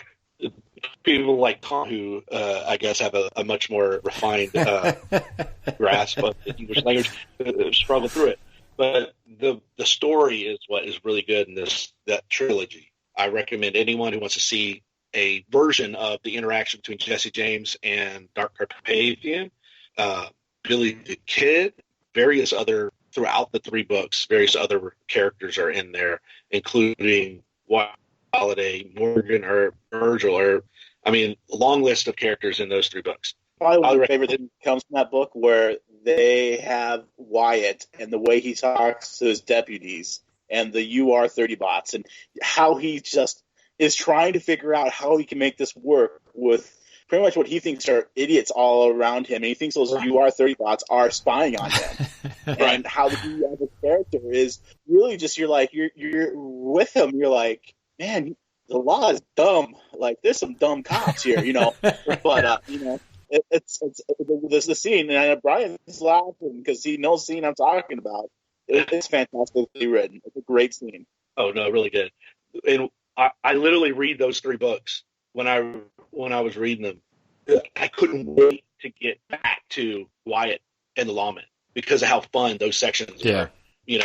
Getting any snippets we could of the interaction between Morgan, which the way he's written in that is extremely horrific. And then you're like, so you wait, and obviously the book focuses on Jesse James. Yeah, yeah. And Billy Kid was a whiner. There's lots of Billy the Kid whining. So the next book after that was The Contract to Die For. So it was a Wayward 8 book, and it was written by Robert E. Waters. It is a really, really kind of neat book. Is basically an outlaw mercenary book. So it centers around the Wayward 8 being hired to do a mission, but there are other outlaws or mercenaries that are one in on it, right? They went in on the action, and one of the neat parts is 2 of those mercenaries were backer created. Care, the Wraith, and Sasha Tanner are in the book, and it's really kind of neat to see those 2 characters come to life based off of a community member. So that's really kind of a neat book. And another thing that pulls me from that one is I don't know if you remember this, the Wayward 8 is traveling down south, and they come across a Union camp. And in the Union camp itself is Tesla working on his weaponry. And they go through this whole scene of talking about his Tesla coils and how he's using this. And, I think it was Jake, and Jake was just dumbfounded by this new technology that they're seeing as they drive by. How they want to go fight the Union, but as a Wayward 8 would, but we have to focus on the mission. And they even get visited by a special person, which really kind of kicks off the whole story. And I don't want to spoil it if you want to read it, because it's a season. It's a season of a show. It really sits down like that. If you're to watch one season of a Wayward 8 TV show, it would be that book. Yeah, no, it's good. I recommend all of these books. The next book I'm going to recommend is Bastion. So this is probably the most odd book as far as how it meshes with, the dystopian age, because this book centers around someone who's being recruited to train as a Spica in the Order. So if you want of the Order to percolate in your head, this book is kind of a neat book. Benji, right? There's just so much. It's kind of to get you behind the tree of the Order, but not revealing the mystery. Basically how that book is, and it's kind of neat. So if you like the Order, definitely check it out. But again, it's got that caveat as if it's a version of the world. So the book after that is different. It's an anthology book, so it's short stories, and they did a contest, and Robert Gunter won the contest, and he wrote a short story based on the character he created in the first Kickstarter, which was the Wraith. And the short story is actually pretty good. As some of y'all know, that was the teaser of trying to give myself, Tom, and Eric our positions in the bar during the short story contest. Robert put the bartender's name in his short story is Brian Powell. He asked me before he did it, and I said, sure, go ahead. So that's the snippet. That was the tease is, hey, do your research. You might be able to figure out which position I should be. Very, very few people probably saw that. But there's some really neat short stories in here. I think my favorite was the Secret Service one, because it goes through like an agent. So he's a rookie agent with the Secret Service and has a little mystery to it. And it's just a good read. All right. So the Bloodiest Night, or what they call the Family Blood book, was the last book. Also written by Greg Glon. I really enjoyed the book, but don't be attached. Like you said, that was the Game of Thrones book. This is the Game of Thrones book of the series. But it's neat because it centers mainly around the Enlightened. So, you get to see quite a bit of backstory on Dr. Pathian, Cam, who at the time when this book was coming out was a new model. So it's kind of neat. You get to see some of that. There's also surprisingly a really good bit of the start of Walk's Looking's fall to the dark side. Okay. Good read. Again, the goal for War Cradle is probably to adapt some of the stories into the new dystopian age. So we hope to see more novels. I know they're working on them. It'll be fun to see where the novels end up going as the dystopian age keeps developing. Yeah. I like how he said he knows they're working on it. Like, are you a member of the Infernal Affairs? Are you keeping an eye on War Cradle? Okay. No, I guess you could say I'm part of the Infernal Investigations just because I did help in the development of that. But so one of the things War Cradle's always done since they took over is that they have always wanted a really open discussion with community members. Some of us have a more, I guess, inside contact. I'm not really going to say I'm a solo in that. There are other people who have access to various members of War Cradle, but I have been lucky enough to have a pretty good relationship with Stuart, and obviously worked with Daz at Adepticon for War Cradle. And they're a bunch of great guys. I don't get as much info as I would hope to get because, obviously I like the surprise of finding these new nuggets, just like everyone else. Like Eric, we're all in agreement that the Soul Hunters release this month is out there. We had no idea. yeah. I saw the spoiler and was like, what? We knew it was in development, but I had no idea it was this close. But so seeing that spoiler, I knew what it was. It was this soon. I like that too. So yeah, I do see some stuff, but I also see everything. So I get to enjoy it. Yeah, but if this also brings up if you guys are really interested in getting more involved with War Cradle, whether it be through working at your own store. All three of us are war hosts, and it's a great program. And you guys, if you're intrigued, go ahead and reach out and find out more about the program. I've really been happy with everything I've done with that program. It's been a fantastic program. Oh yeah, war hosting is awesome. If you like the games that War Cradle is developing, jump in. What they hope is that we're all the war hosts we're not like segregated by games. So they hope that we'll be able to be an avenue for our communities into all the games that they develop. But if you like any of the games, being a war host, you have lots of resources to be able to use for your community. So yeah, it definitely is a good program. it gives you access to the three of us, but then all the other war hosts. We have our own Facebook group, so we share information, we encourage each other, and that is amazing. So encourage you, if you have any interest into bringing War Cradle properties out to your neighborhoods, jump into the host, because we'd love to have you. And I will say this, Brian, when we do meet at Adepticon this year, this dirty old sailor is probably going to sink your battleship.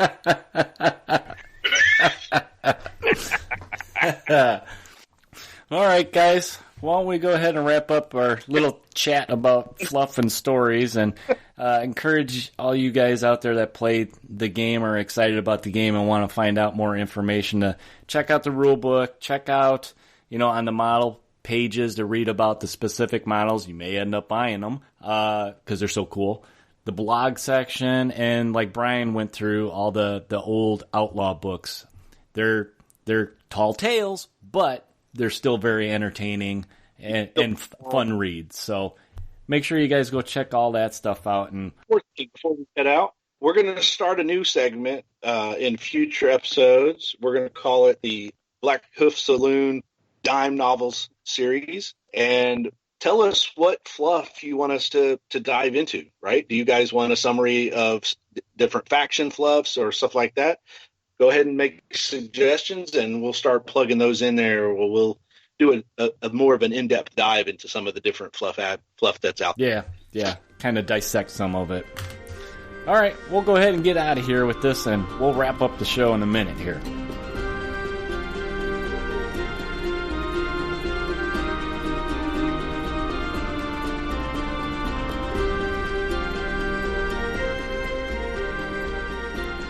All right, guys, we went pretty long today's episode, and like we mentioned earlier, at the end of the show, if you guys keep listening through the end of the credits, a big part of having Benji on the show today is we're going to use it as a segue to actually put in his story into an audio format, so you guys can actually hear the story that he entered in our contest episodes ago, and you guys can hear what kind of cool stuff we do with it. But before we got out of here, we had some news of new releases to go over real quick. This month, we got some, not as many as we've seen in the past, but we got some really cool pre-orders for the month of, October. These are going to come out. So these are the October pre-orders. Just in time for Halloween and all the spookiness, all the creepy critters that I like, Brian. So the first one, we had a new legendary model coming out that's another big giant snake. That's right. So those of you who've been watching the card pages for the Enlightened or the Hex, either one, right? You've probably seen this creation that showed up, right? But he got a name.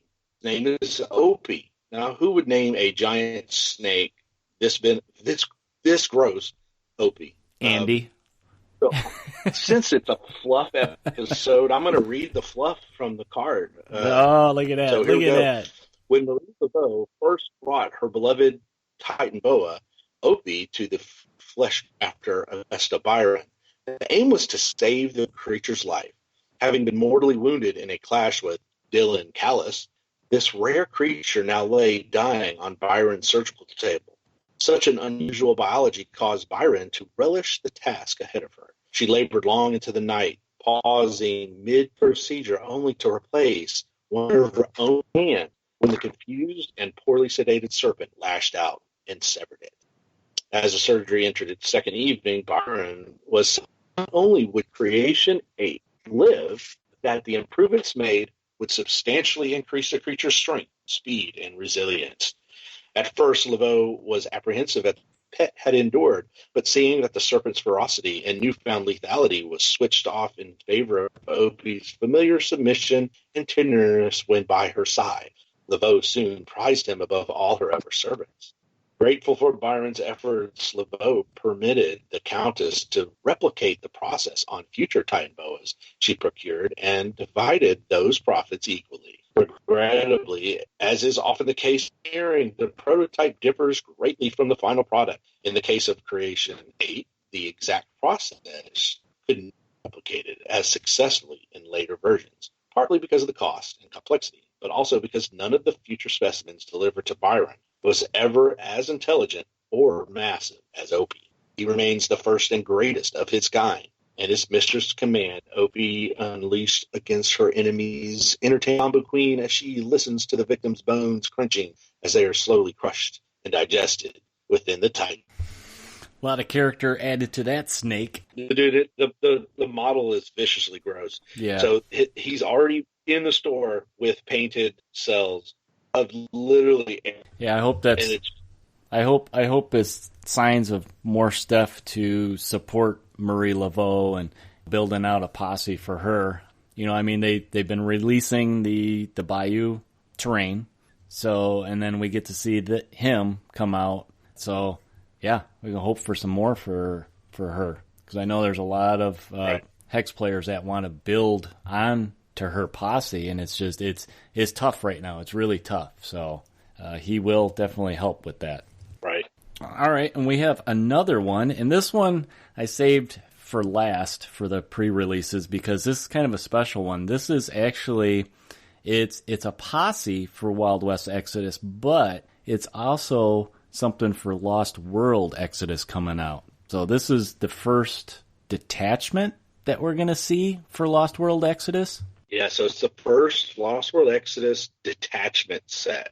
So it's 6 models for the Enlightened, which is a global faction for the dystopian war. Yeah. World Exodus. And this was teased a long time ago, I think. It was. So this was teased. I want to say it was teased first edition, wasn't it? I think shortly after the shortly after it. I know. I remember at Gen Con they were kind of teasing it. One of their first Gen Cons, I think they were teasing it along with like that's right. So Celestials and stuff. Cradle teased it, and it was part of their. When I mentioned it earlier in this episode, the Dark Council had faction write-ups for the Crown and the Celestials. So at that time, they were introducing several of these, global aspects to the Wild West Exodus. Yeah. But it was before they picked up the dystopian licenses. So things changed. So this is the sets that they teasered for Wild West Exodus. But then when the Lost World Exodus became a thing, this posse makes so much more sense for something for that aspect of the world. So it became the first released detachment unit. Yeah. And detachment basically is the same thing as Wild West Exodus posses. The difference is they are going to act more as military-esque in Lost World Exodus than they would as a normal posse would in Wild West Exodus. So we haven't seen all the details of how those interactions are going to change, but something to look forward to in future episodes. Yeah. So the Soul Hunt, obviously, when you start looking into the store, the pictures are already there, and you're going to see that the Rent's Too High politician from New York, but he is the boss of this posse. His name is Warwick Hudson. He leads the scientific band that investigates the spiritual changes in the world. So these guys are focused on spirit-esque supernatural investigations. And, another word for spirits would be what, Benji? What else do we call spirits? Oh, well, you can call them a lot of things. You call them Hex. You can call them Corcorelli. I mean... today, when we talk about spirits, what do we say? Who are you going to call? Yeah, some would say we bust them. I see what you got there. But what's really cool about him is when you look at his card is up on the unit cards is he's a boss and a commander. Yep. So we're starting to see those new terms come out. And his posses or his detachments filled with specialists, which look at them all, and they're all up there on the unit card site. You can go ahead and pull up, and there's some great looking cards there. And we're going to be interesting to see how some of these keywords that are in both sides, how they're going to play with each other. Because all of this posse has the agent keyword. Yeah. And if you are following along with Abraham Lincoln, one of his posse slots is an agent. Doesn't have to be a union agent. It's just an agent. So we'll be interesting to see when these guys are released, how do they play with the rest of the world, or what's the rest of Wildwest Exodus? Right. I think Catherine Holst is going to join a lot of my 6 slot. You know, she brings a really good package of things. You know, each one of them has their own little niche in tactics, but yeah, definitely dive into those cards because you're going to see how well these guys are going to affect the game for you. So head on over. They also have one of the longest, fluff ads in the store. Yeah. 1, 2, 3, 4, 5, 6 paragraphs. I'm not going to read today to you. So they basically you can broke enjoy down that at your own leisure. They broke down each character in that set. So. Oh, really? Dive in some really good info in there, and also teases a few names that are in the world. So another good fluff right up big box. So, yes, these guys have proton packs on their back. One guy is even holding the little sensor reader from a certain movie that these are teasing. But yeah, the Soul Hunters Detachment. It's a Lost World Exodus and Wild West Exodus option for the Enlightened. Yeah, I'm excited about that one. These models look like they'll be fun to paint. Yeah, it also makes it exciting that there's someone in this attachment named Jocasta. Had a replacement, someone named Jocasta. So yeah, hopefully, people will be able to keep those separate. Like, wait, which one? So, right, yeah. Is it the flying one or the one with the energy rifle? So also to note that if you're going to be picking up your Soul Hunters and you don't already have Spirit Apparitions, you're going to need to get some. Yeah. Luckily, I have some old ones. Or portals. And portals. Yep. You're right. You'll want portals and apparitions. So in that one box, it's automatically going to trigger you into buying at least 3 or 4 boxes of the portals and at least 1 box of Spirit Apparition. Yeah. And the nice thing about this posse is when you look at the proposed theme posse, it's all there. It's all in that box. You have a pretty good start to making that posse, which is, I mean, if I'm an Enlightened player, I'm pretty excited for it, to be honest with you. Yeah, my mind is already turning on what I can put this box with. I just want the models. yeah. I mean, I have other Enlightened models, but models are really good. They're really cool looking models. So here's the other question: is we have a box of 6 models, we have a posse that has 6 slots and the slot for the boss. Slot number 6 is a unit with a Soul Hunter trait. Now, if you're like me, I'm going to probably over this next week go back through everything and see if I can find another Soul Hunter keyword. Just because, it's probably hidden somewhere. Just like there's other members of the Wayward Eight that are hidden in unit cards. So I'll be looking for that Soul Hunter. Unless Brian already knows where it is. Or it could be something that we have yet to see. It's not available yet. It's the same thing with the invitations. There's no 6th member of the team. Yeah. You have to wait. But we can't wait. Right? Well, time will tell, I guess, so. Yeah, they just need to make the 6th slot an agent. For both that posse, for the Soul Hunters and for Infernal Investigations, just make those 6 slots agent. That way, they're just like the Secret See, that 6th slot, just go dive into any of the other factions and pull your favorite agent, Yeah. Well, all right, that covers all our pre-releases for this month. It was a little smaller this month. Is it smaller? Well, we didn't get as many releases, but we got a pretty big special release, so I think that makes up for it. Just go over real quick. I hope everybody took part in the train heist narrative campaign that we just kind of wrapped up. We have yet to find out who came out on top for the clues in that. I think the last we checked, the Outlaws were leading the charge in that one, but I think the Order was fast approaching them. So we'll have to wait and see what the results of that is, which will reflect our Christmas model this year. Man, but if I'd have known that, I would have played an Order versus Order game last night. Trying to manipulate those numbers. I see. How is that for? How about that for a Law and Order player right there? But we'll go ahead and wrap up the show today. And like I mentioned earlier, you guys stay tuned to after the credits. We're gonna have Benji's story on there for you guys in audio form, so you guys can listen to it. And Benji, thanks for coming on this episode and chit-chatting with me and Brian, all things Wild West Exodus. And we had a pretty good talk in our Smoke-Wagon today. That was we went pretty long in that one, but it was a fun one to go over with those two guys that we had. So yeah, thanks again for coming on the show, Benji. Oh, no, thank you. I'm very humbled to take a part of this show. You guys have been doing a great job. And Brian, you're still wrong. Third Man is still better. So, but no.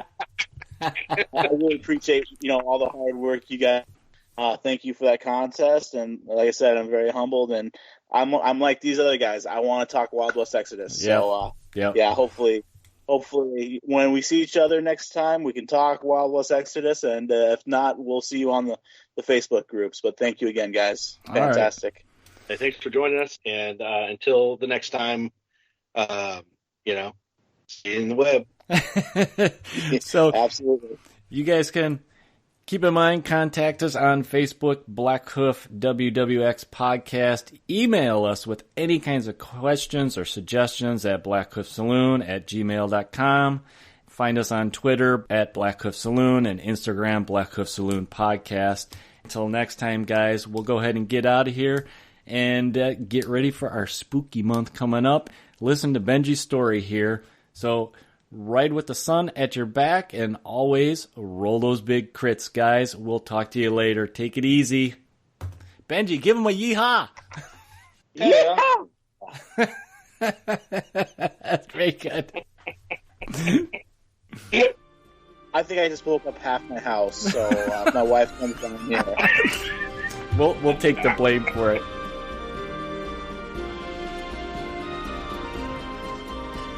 Thanks for stopping by the Blackhoof Saloon, y'all. We hope you enjoyed your visit. Feel free to get a hold of us with comments or questions via the interwebs and shoot us a telegraph at blackhoofsaloon@gmail.com. You can also find us on the Facebook, YouTube, Twitter, and Instagram.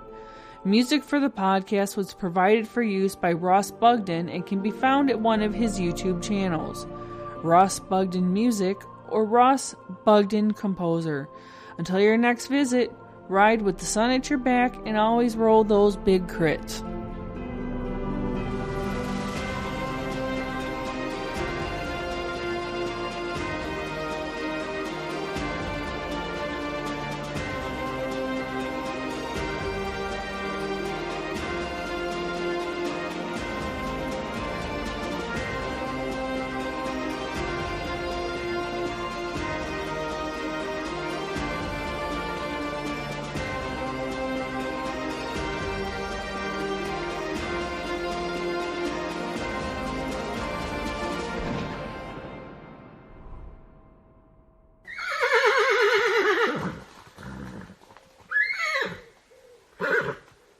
So, Brian, for you, what is the one model you want to see right now?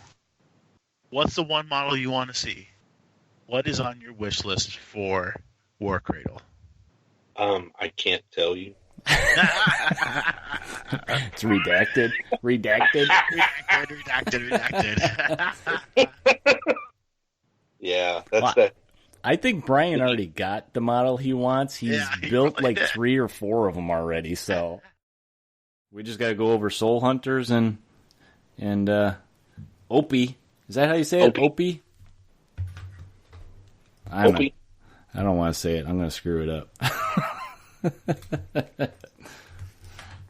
All right. Now you're making me think I'm not doing it right. Well, you find it. Opie, right? I'll go ahead and start us. Yeah. Well, according to the Facebook, the Book of Faces, right now, it is Wyatt Earp 56% over Jesse James. Yeah, it was pretty close for a while, but yeah, it makes me sad. Well, it's so hard. Why? Why? Goody well, two shoes. Technically, we did kind of lead into it with, Wyatt talking. That's probably why. Got everyone jazzed up with the movie. Everybody's thinking that's Kurt Russell. Kurt Russell's a badass. He was in Big Trouble in Little China. I guess we could have done a little research and got a clip of Jesse James in one of the Jesse James movies, but no, that's all right. Because actually, that's a good time for me to go to the bathroom.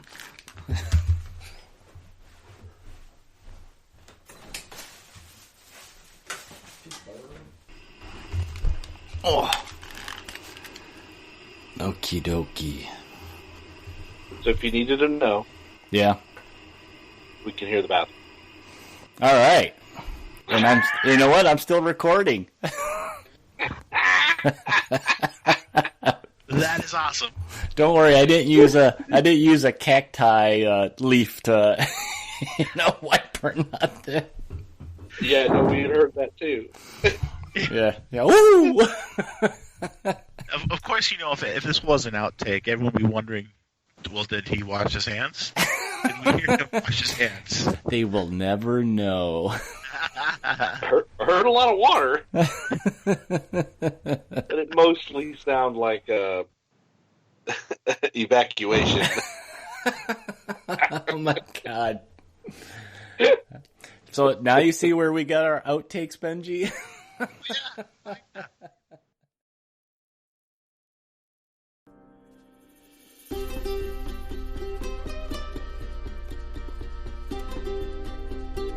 You hear tales from the remote parts of our world about legendary names and great adventures. But can they be true? The Blackhoof Saloon presents a tall tale audio drama, a short story fan fiction from the West by a Wild West Exodus community member. Battle for Deadwood Gulch, authored by Benji Grosek.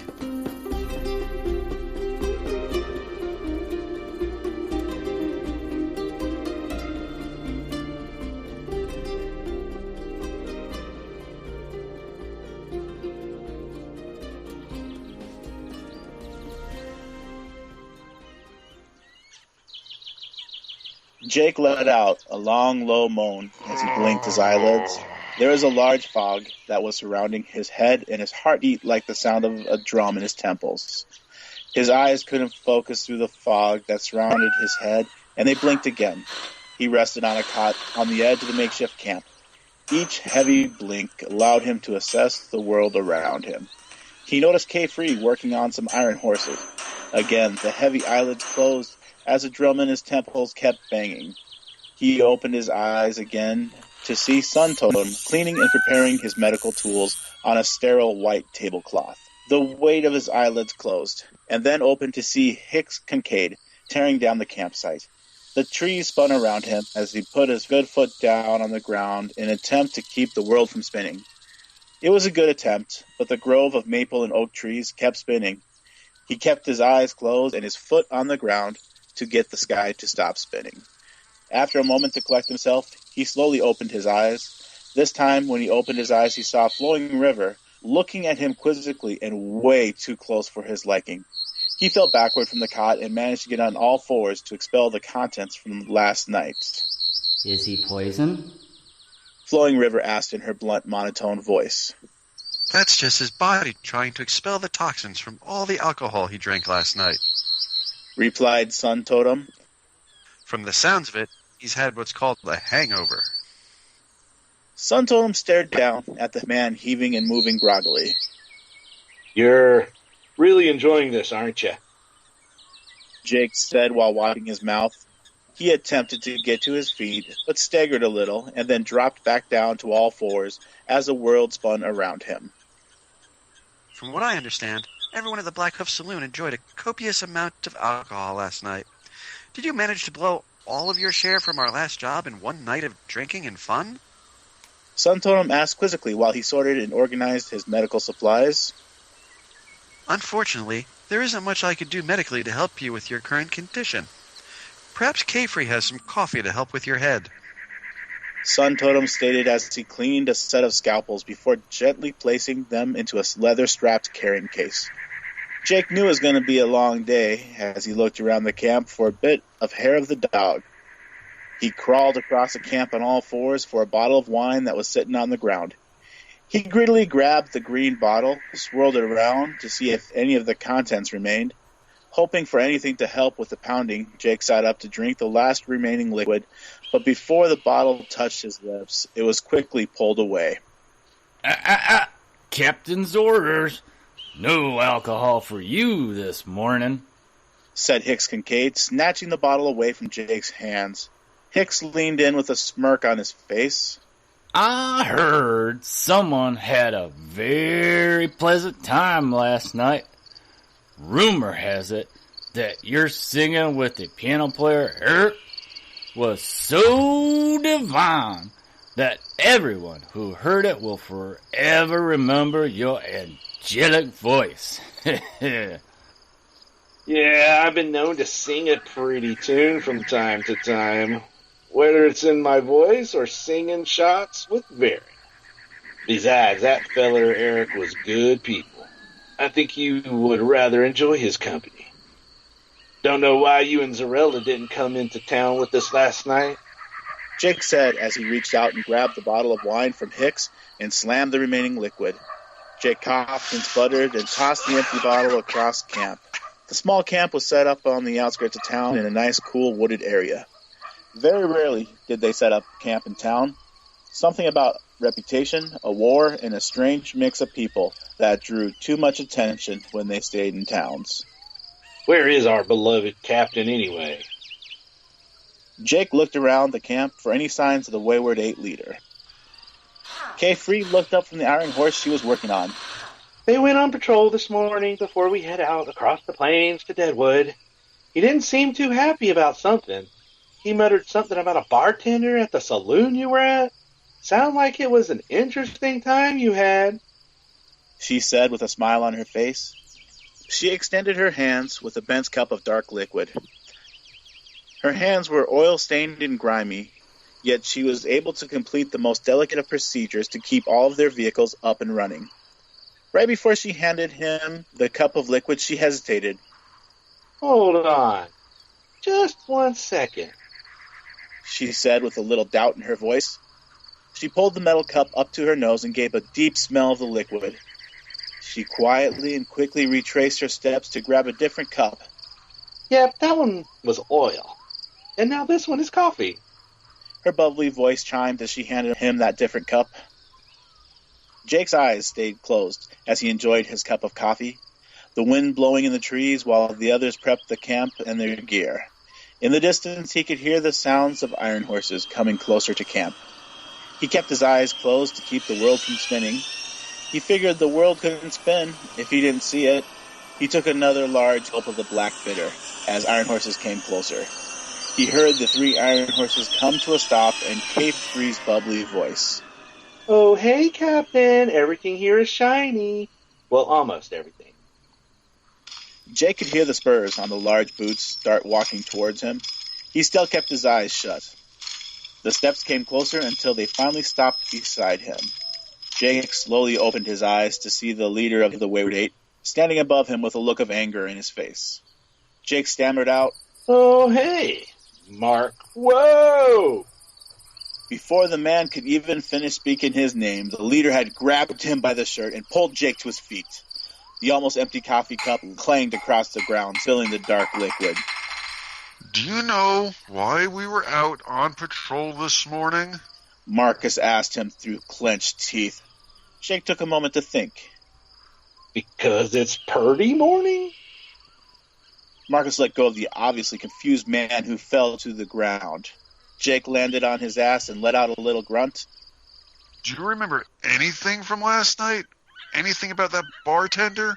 Anything about the Blackhoof Saloon?" Marcus asked his teammates. Jake took a moment to think. "Oh, yeah, that nice guy from Texas, Brian. Real smart about the world." Jake's face lit up. "He kept buying me drinks and listening to everything I had to say." Sierra, who was just joining the conversation, took a moment to adjust her flowing clothing after riding the Iron Horse. She looked at Jake and asked, "Don't you think a little too friendly?" Jake quickly snapped back at Marcus and Sierra. "Ain't nothing wrong with someone showing me a little respect and chatting things up with me." Marcus quickly responded, "There is if that same nice man from Texas is an agent in the Infernal Investigations." Marcus had a definite look of frustration on his face. "You, of all people, should know that we don't need anyone getting their nose in our affairs.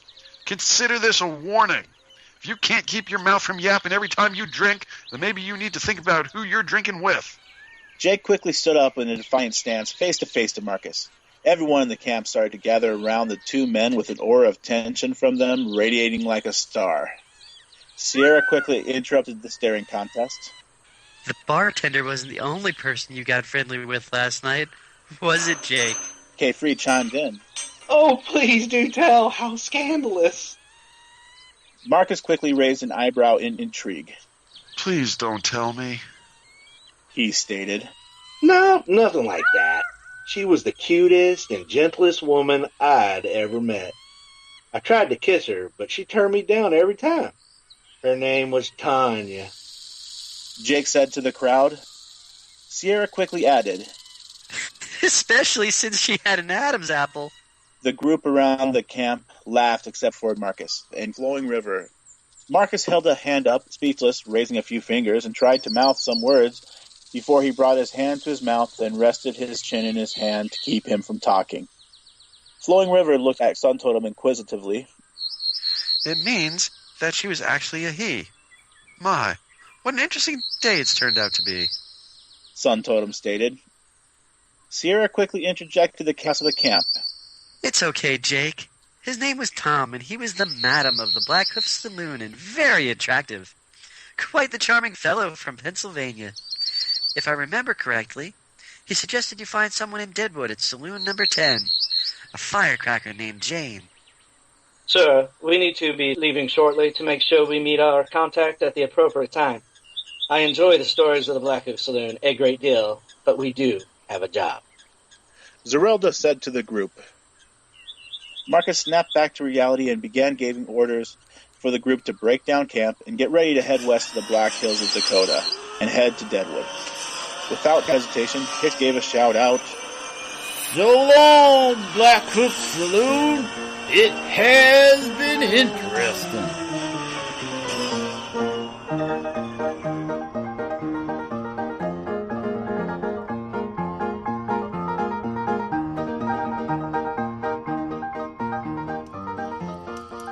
Walk's looking paused at the top of the ridge. Raven's Eye walked beside her silently. The two had been walking the ridges surrounding the plains of Bear Butte.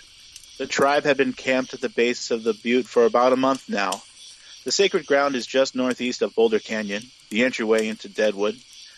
The two walked along the ridge, approaching three mercenaries walking slowly towards them. Their black silhouettes hidden from the view of the tribe encamped at the base of the butte. The black shapes began to take form, Marcus Wayward leading the group with a dark-skinned woman on his left and a very graceful woman on his right. "Good evening, Mr. Wayward. I hope your travels were smooth." Walks looking said to the leader of the mercenary crew. As smooth as the Badlands can make them. Beautiful country this is. But you didn't ask us to travel all this way to discuss the sights and views. Marcus said plainly, then quickly grimaced at the thought of who he was talking with. He had just asked a woman with bandanas over her eyes about the scenic beauty of the land. This land is sacred to my people, Mr. Wayward.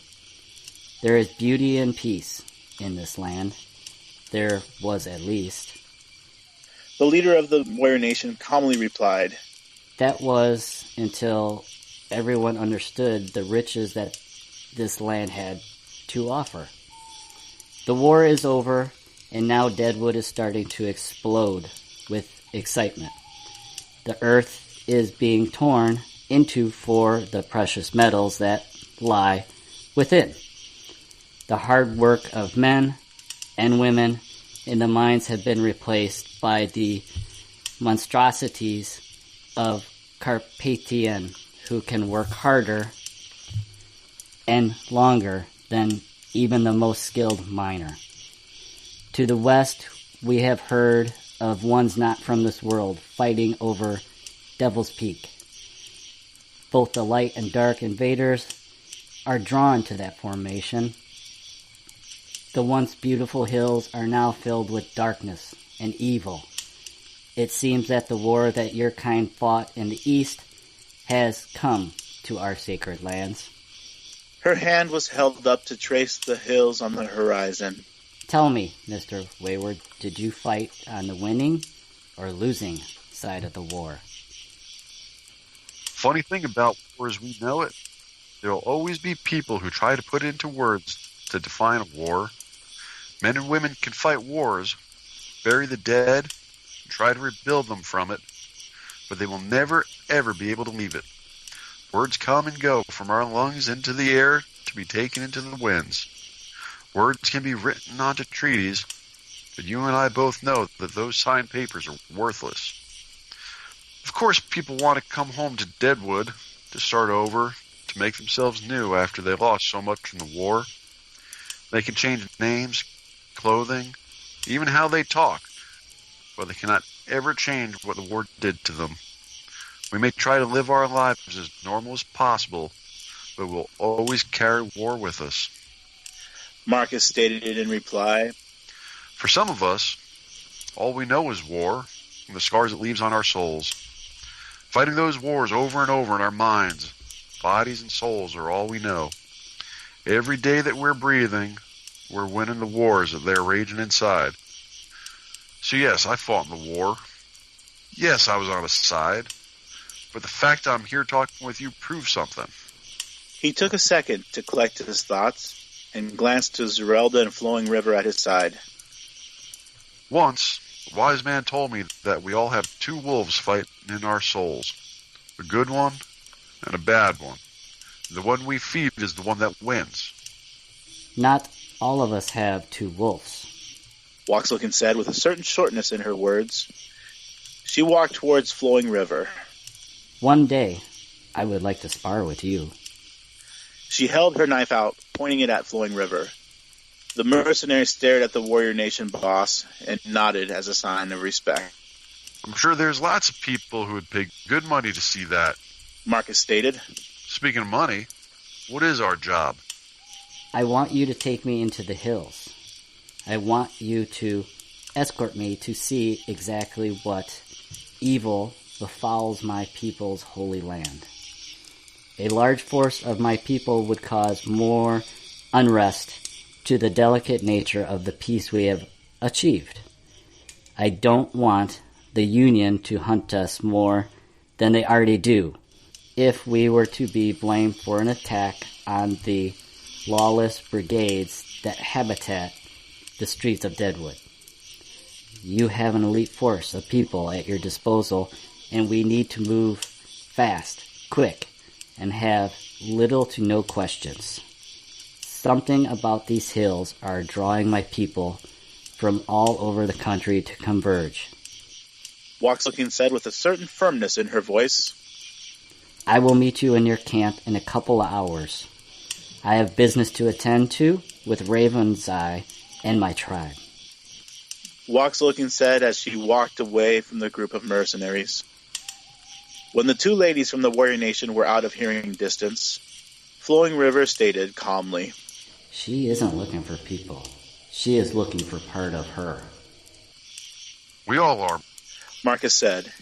He turned and started back to the camp. We're all looking for a part of us that we lost or was taken from us.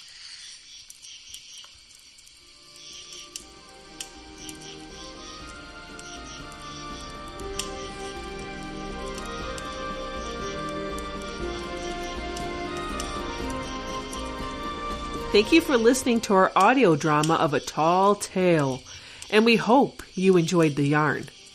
This has been a Blackhoof Saloon production. Till next time, take it easy.